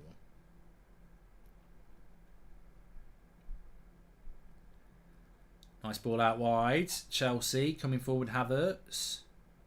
Decent cross. God, what a save! What a save by Kelleher! What a save! Keepers are having a great game. Straight at him, maybe, but the cross comes in. I think it was. Was it Pulisic or Mount? Keepers have been fantastic today.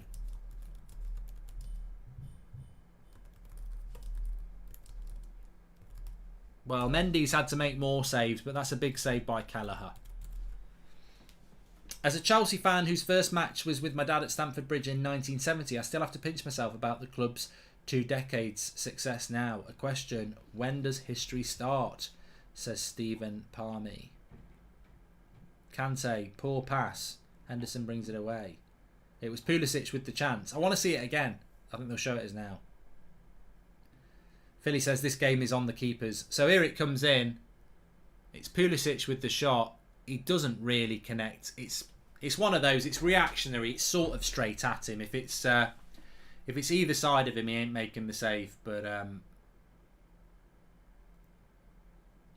it's amazing how often that happens, isn't it? Pulisic doesn't really make a clear connection, and it just goes straight towards the keeper. And he could have not made a clear connection, and it could have gone either side. But it's still a big save by Kelleher, and Mendy's made a few as well. Ziyech to win it, says Harry Brewer. Please subscribe, by the way, bottom right hand corner. There's a couple of substitutions going to take place for Liverpool. Oxlade-Chamberlain and Keita coming on. A few of you've mentioned this. Substitutions will be key. They'll either take the game up for that team, or they could take the level down. And be very interesting to see how it ends up.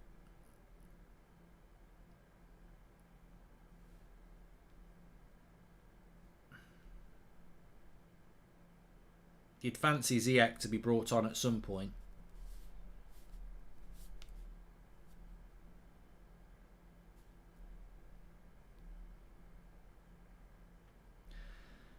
You're used to wearing less, and now your life's a mess. So insecure, you see.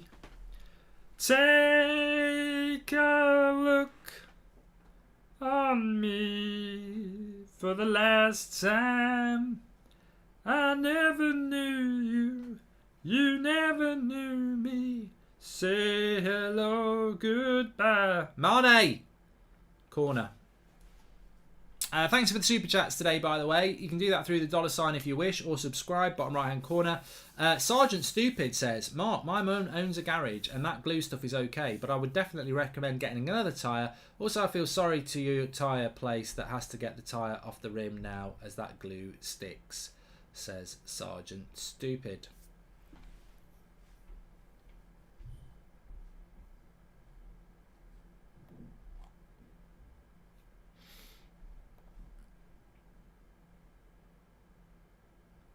I sometimes do lose viewers when I'm singing, but to be honest, we've been steadily around 14,000 for a while. We did have 15,000 at half time. Thanks everyone who's tuning in. All cross comes in. Salah lays it off for Milner. Oh, it's wide. It wasn't Milner, it was Simiskas. And is it going to just end? I tell you what, football's like this, isn't it? It is really like this. It's like you get 4 goals in the first half and we'll probably get none in the second half, because that break just makes them focus their minds a bit. We don't concede again and all this shit. But that probably should have been a corner for Chelsea, for Liverpool again. But it's a goal kick. Simiskas.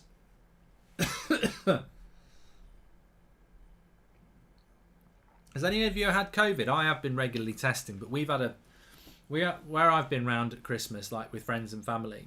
Everyone's had this nasty cold and cough. Everyone's been testing, but we're not positive. It's like quite a phlegmy cough and cold. I'm sure you wanted that information, but I know loads of people who've had the Omicron as well. Hopefully none of you've had it too bad.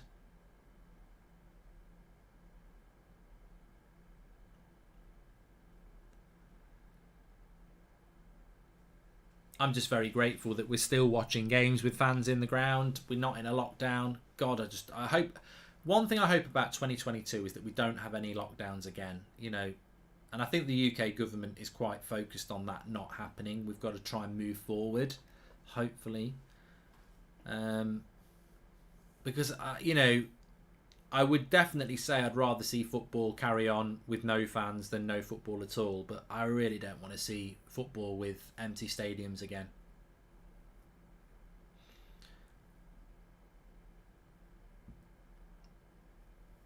Nice ball out wide. Aspilicueta. He could whip that. He does whip it. And it'll find the back post to Alonso. What's he going to do? Into Mount. Mount's been a bit quiet, I think, today. What sort of season is Mason Mount? I'll be honest. I've seen a bit of Chelsea this season, but you could go back and look at the watch-alongs we've done, but we haven't done many of Chelsea this year, so I don't know what sort of season Mason Mount's having. So, any Chelsea fans want to tell us? How's Mason Mount's season been? Is he having a bit of a Euros hangover? Well, there's been a few people with a Euros hangover.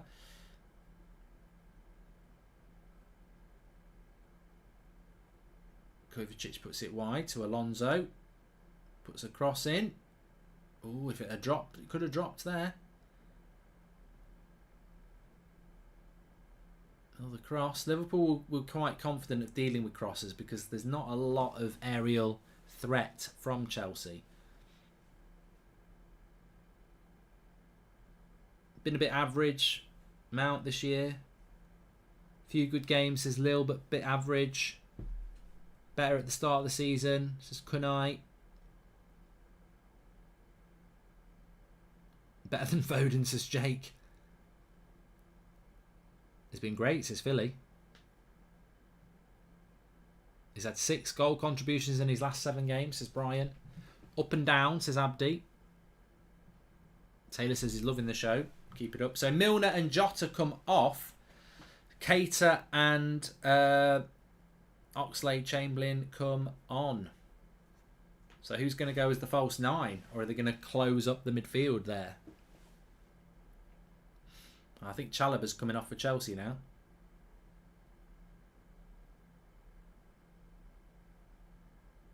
Yep, Chalobah's coming off and Jorginho's coming on. So they're going to a back 4, I think, Chelsea here. Is that a reaction from Tuchel that because Jota's coming off, they're not playing with a striker, we don't need to play 3 centre-backs? Or is it... Well, you know what? 20 minutes to go. I think Chelsea know they need to win. Chelsea going for the win, says Michael. I think that's Jorginho coming on. Both teams are now packing the midfield a little bit more, and I think both teams need to win. They know what Man City are doing.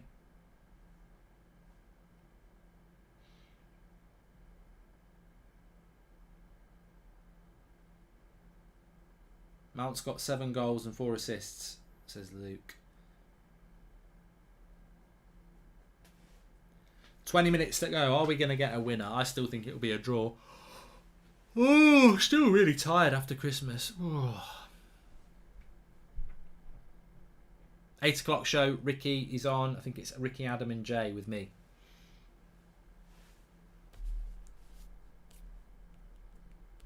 You definitely want to score first at this point. You get the score now.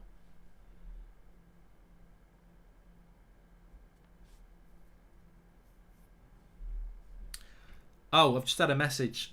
7 goals and 4 assists in 16 for Mount in the Prem. I think only Salah has got more goals and assists per 90 than him, but he's been average at best in the games he hasn't performed in. More influential this season, but not as consistent. That's from Neil Robertson, the snooker player. There you go. Who is watching from Norway. Happy New Year and Happy Christmas. I'm sure we can all say Happy New Year to Neil. Hopefully have a good Masters, which I think is next week. I like the snooker. I do like the snooker. Mane's in again. Oh, Liverpool pressing again, look. And they're in again. Chelsea, quick change of play there from defence to attack. Havertz to Kovacic. I think Liverpool are quite happy for Chelsea to just keep putting crosses in, and they're giving them. They're not allowing them to play through the middle.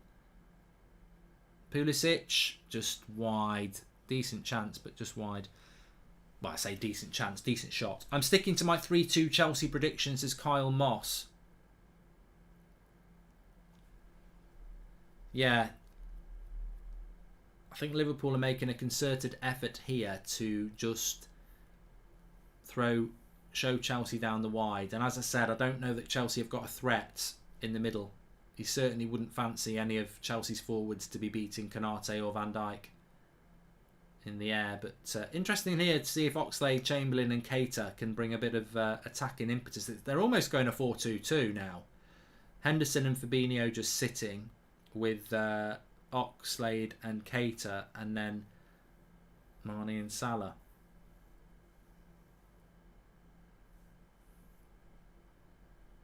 I still think it could go either way, and I think both teams need to win. Here's Mane. It's not been as aggressive this half, actually. It has sort of died down in that area. I was pretty sure we were going to get a red card in the first half, but second half it's almost like both teams have been told to calm down a bit, which is a lot of what professional football's now like. I think a lot of coaches are very much about killing that aggression, because that aggression can kill your game if you get sent off. If a man is laid dead with a backpack on in the middle of the desert, with if only he opened the backpack he'd still be alive, what's in the backpack, says M&K Group. I don't know what you're talking about, a backpack. Why didn't he open the backpack?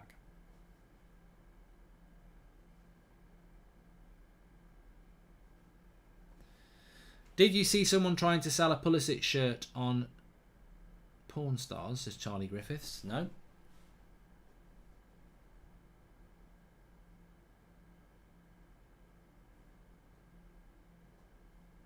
Trampoline Toes is not on the bench, no. I think whoever gets the next goal, if there is a next goal, and I think it will be a draw, they won't lose the game. Big difference with these teams and United. You don't see them stop and complain to the ref every time they're touched. They keep the tempo going, says Aram. No, that's a good point, that is.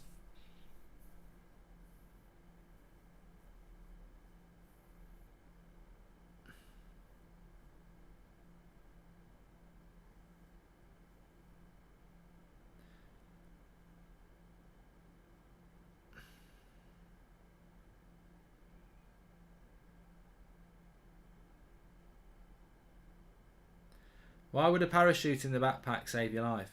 I'm lost now.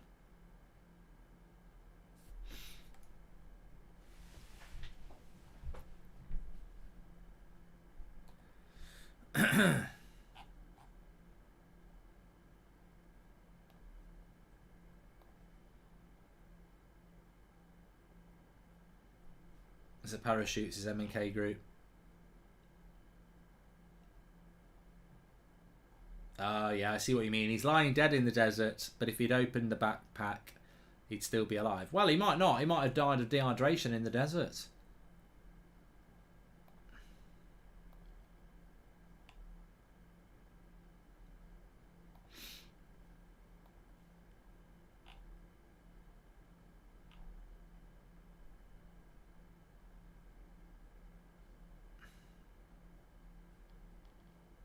It's 2-2. I'm just working through blocking all the twats in the chat who still think it's good to be a virgin and a twat in the chat. My prediction for the game... Oh, sometimes the chat will be full of prats. Klopp really needs to pull a winner out, or any chance of a non-City title ends here. I feel that Man City will win the league anyway. I mean, I predicted that in August. Some of my predictions from August are starting to look very good, aren't they? I said Arsenal 5th, and everyone laughed at me.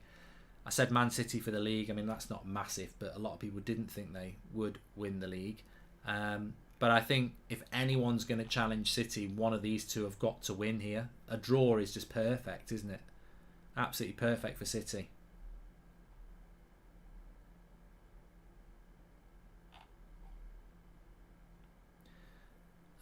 There's an injury down here at the moment. Who do I want to win? Chelsea, really, yeah. I mean, I'm a Man United fan, so I never want Liverpool to win. But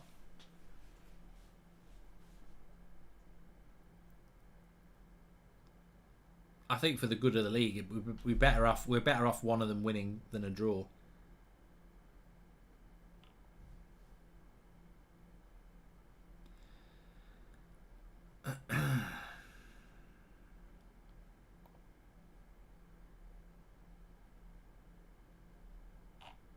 Thanks, Susan. Paula says draw, please. I think that'll be a City fan.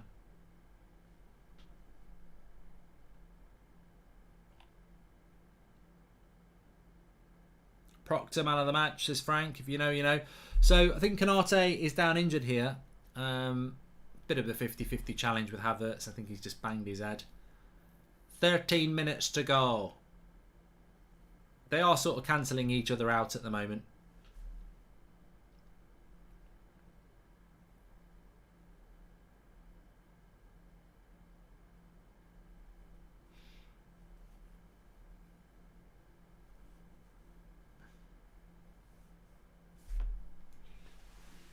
Thanks everyone who subscribed, by the way. I don't know whether we hit 602,000. I should just check while we've got a bit of a break in the play here. Please join me tonight on the United Stand for the 8 o'clock show. Lots to discuss. Actually, we did. We're very close to 602,500. We're only 25 away. So please subscribe, bottom right-hand corner. Next watch-along will be Wednesday night. Well, my next watch-along's tomorrow night, but that will be on the United Stand. It's Wolves against Manchester United. I say tomorrow night. It's actually a 5:30 kickoff. So don't get caught out by that. And then our next watch-along is Wednesday night at 7:45 between Chelsea and Spurs. And then Thursday night, Arsenal against Liverpool at 7:45. FA Cup fixtures, I can't really see any that jump out to me. Certainly not on Saturday. I don't think I'll do any on Saturday, but I will do Arsenal against Forest at 5:10 on Sunday, and then Man United Villa on Monday. There's Premier League games the week after that. Southampton, Brentford, Everton, Leicester. I don't know why United's games have not been rearranged in January yet. I don't know why we're stacking up Brighton and Brentford for later in the year. Has anyone heard anything about rearranging of Premier League games yet? Because United haven't got any midweek games in January, so I don't know why they haven't bloody rearranged Brighton or Brentford in January. I'd much rather get them games out the way in January than be playing 3 games a week in Champions League and maybe FA Cup in March and April.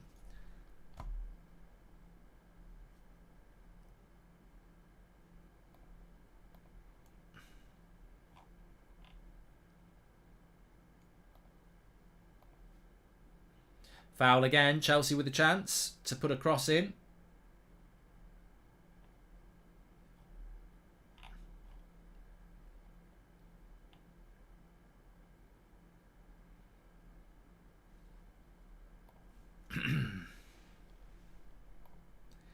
I can be your parachute, baby. If I can. I've got parachute on the brain now.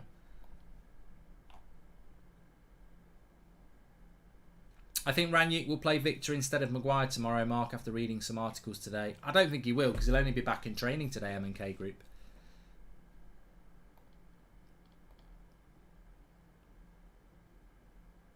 God, a lot of you just really want to get blocked, don't you? It's a bit sad. I don't know why it is. You know, we've got a really good community, and some people just seem to just want to get blocked from it, but whatever. It's easy to do. Renate and Susan, the mods, doing a great job, as I can see. Anyway, free kick for Chelsea here. Kovacic just skipping past. Well, it's hardly a connection between Keita and Kovacic, but it's an interesting area to have a shot, and they've certainly got technicians to do it. It's not 3-2. I don't even know why people say there's been a goal in games, and I don't know why people in the chat bother to acknowledge them, because they just get blocked anyway. And the reality is, I'm virtually second for second live anyway, and the only opportunity, well, there's not going to be a goal in the next few seconds because there's a big discussion going on with the referee.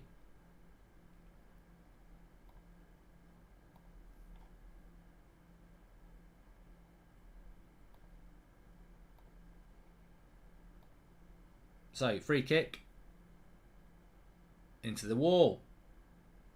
Ooh, good follow-up shot though, but Kelleher gets hold of it from Mason Mount.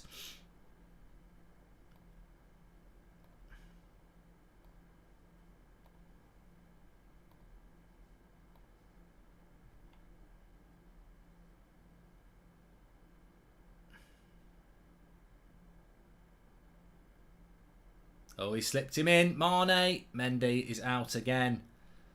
Sweeper keeper, so important, especially when you're playing a team like Liverpool here who've been hitting on the break. Hudson-Odoi's come on, by the way, and that is a free kick by Konate. So Liverpool just starting to lose a little bit of discipline here. He's booked him as well. I don't even think that was a free kick, to be honest. It didn't look that bad, but he's given the free kick. 10 minutes to go. Mount faded him in. Just to let you know, Hudson-Odoi came on for Havertz, so bit of pace through the middle.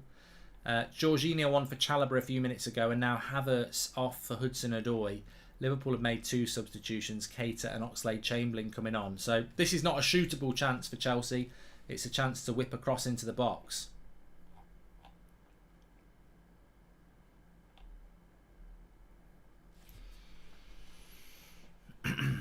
The last 13 minutes of the game has drifted, to be honest. It's not had the quality of the first half, which is a shame, but as I said, football's always a game of 2 halves.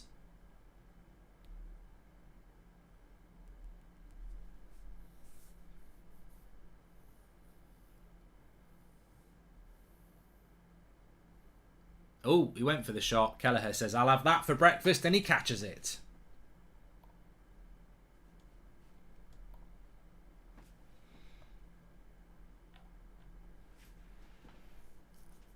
Are we going to get a winner here?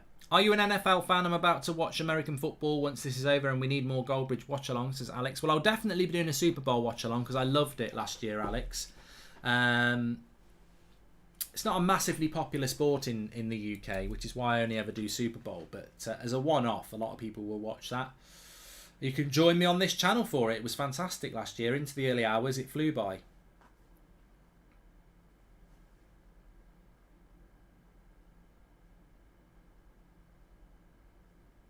I'd love to see Lindelof and Maguire, not Lindelof and Maguire, Lindelof and Varane play tomorrow. I think Varane definitely will start, but I'm confident he'll pick Maguire. Are we going to get a winner here? Could we get a winner here? I think we need a winner here. The only winner if it's a draw is City. But have they cancelled each other out now? Pulisic into the box. It's got to go to Mount. He does. Mount puts a cross in. Van Dijk heads it away. Azpilicueta. Pulisic. Azpilicueta. They go back to the centre half. Casey says a dog keeps farting.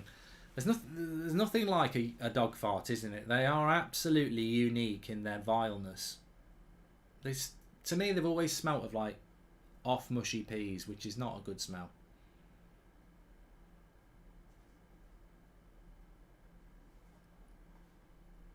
Oh, he's found Kante, and I think he's onside here in the box. Wide. Lovely little bit of play by Kante. Puts it up.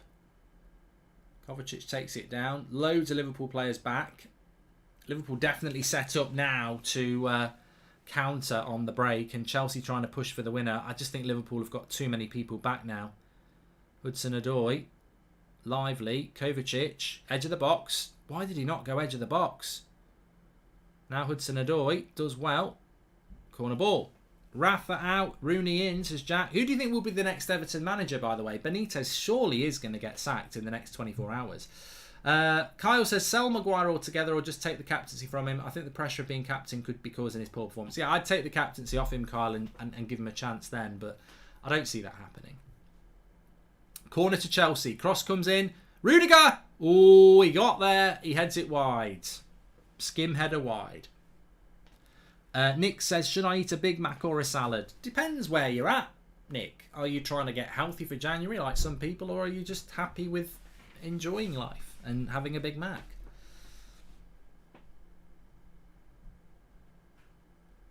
Liverpool defending with 10 men here, says Bob. Well,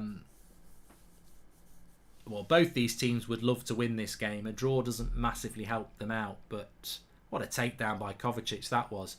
Long ball from Mendy, and he just took it down like a magnet. I'm almost tempted to give Kovacic man of the match. I think he's been fantastic today. Absolutely fantastic. Who's your man of the match?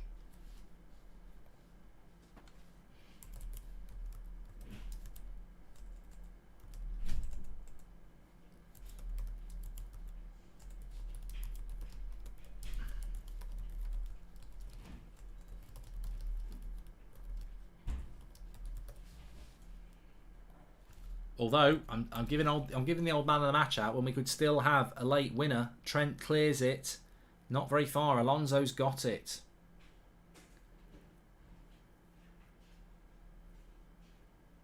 Kante, yeah, good. Kante's a good. As I said about 15 minutes ago, for me the game, the best players have been in the midfield. Here's Mount. To Pulisic, another corner. Brilliant game, says Joe. I think the second half's not lived up to the first half, but still been a good game.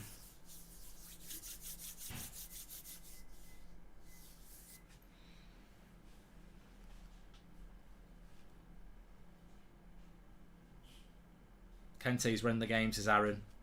I think Kovacic has as well. Anyway, here's the corner. Headed off the line, sort of, by Canate. It was bending in from Alonso. And Kante goes back to Mendy.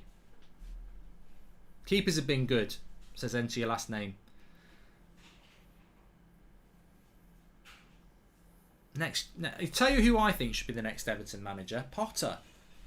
I know they won't go for him, and I know Brighton won't let him go, and I know he probably won't want to leave Brighton, but to be honest with you, if you're going to be... I think he's...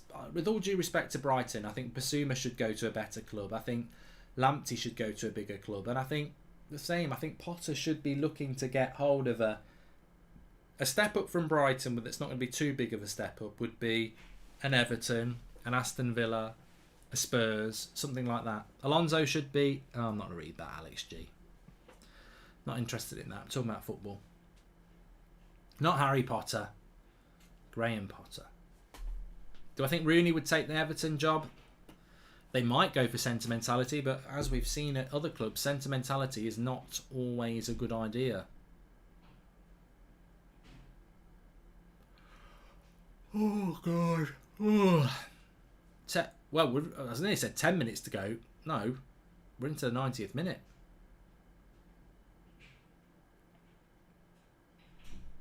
And it looks like the Goldbridge prediction's going to come in. A draw, I said, before the kick-off. I said 2. I didn't say 2-2, but I did say a draw.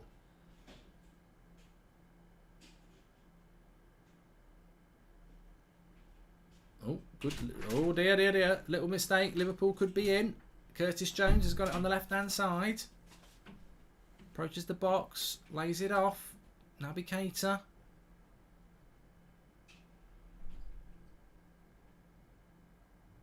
Hendo. Son.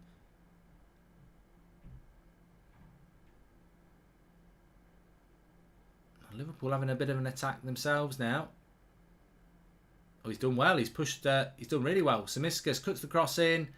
And corner to Liverpool this time with 4 minutes to go. Last minute Jorginho penalty incoming, says Leo Scott.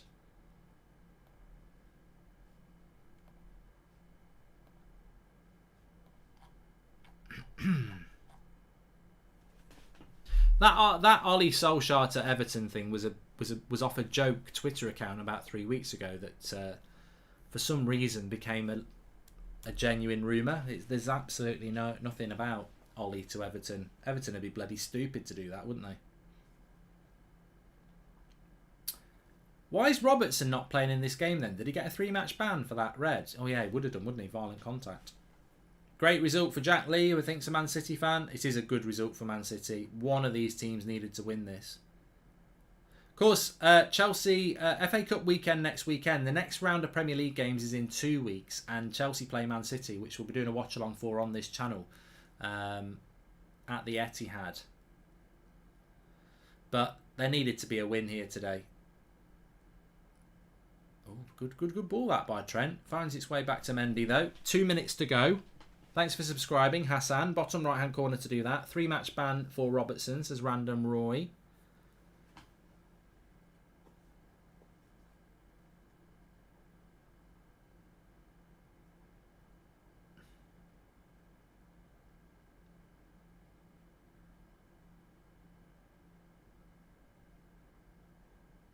Is that the title over? Well, no, it's not. I mean, look, the live league table at the moment has Liverpool with a game in hand 11 points behind City, and Chelsea are 10 points behind City. So 8 points.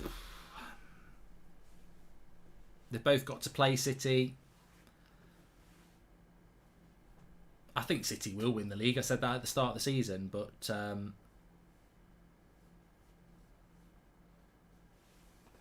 neither team are able to get the win here, and it just plays more into the City title thing. I mean, if one of these teams had won today and City hadn't won yesterday, it'd be a bit of a different story, wouldn't it? But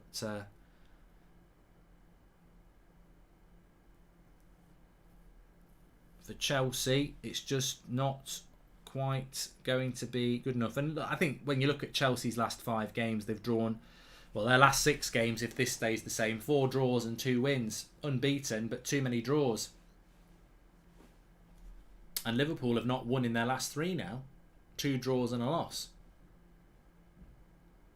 Whereas City just can't stop winning. Still 30 seconds to go here. Rudiger keeps it in. No, he doesn't. So I think this is going to be a draw now. I will be on the United Stand at 8 o'clock, by the way, tonight. So make sure you tune in for that. We've got Ricky and the crew on the go. Looking forward to that. This might not be over here. Curtis Jones probably should have passed it, but there's still a chance to put a cross in. Chelsea half clear it. Keita. He should be blowing. And he does blow, and it finishes 2-2. So no goals in the second half. A fantastic first half. 2-2. Predicted a draw. It's ended in a draw. Neither team probably doing enough. I think Chelsea's second half were being pushed down the flanks a lot. Liverpool were happy for them to go down the flanks. Crosses were coming in, but with Van Dijk and Konate there, they weren't really concerned by the crosses. And Liverpool were always going to be reliant on the break, really. There were chances. I thought Mendy played well. Kelleher made a couple of saves. And the funny thing is, Chelsea actually do miss a striker. And they're missing a striker tonight because of the petulance of the striker they spent £100 million on. If Chelsea fans have got anything to be regretful about in this game, I think it's, the striker. And, the striker that you spent the money on, the right striker, has let you down, ultimately. Not just tonight, I think all season. He apparently never wanted to be here. But a super game. Man City are the real winners, of course. Their lead at the top is basically extended. But good result for Liverpool. Bit of a COVID outbreak, no manager there. And a strong performance from Chelsea as well. I think 2 very good teams. Even Stevens. There we go. Anyway, thanks everyone for watching. I'll be on the United Stand at 8 o'clock. Really enjoyed that for the first watch along of the season. Make sure you subscribe and get involved. I'll probably do a quick match reaction as well. And I'll speak to you at 8 o'clock on the United Stand. And remember, we have got watch alongs on this week. Wednesday, Thursday night, Carabao Cup semi-finals. Take care. I'll speak to you all in a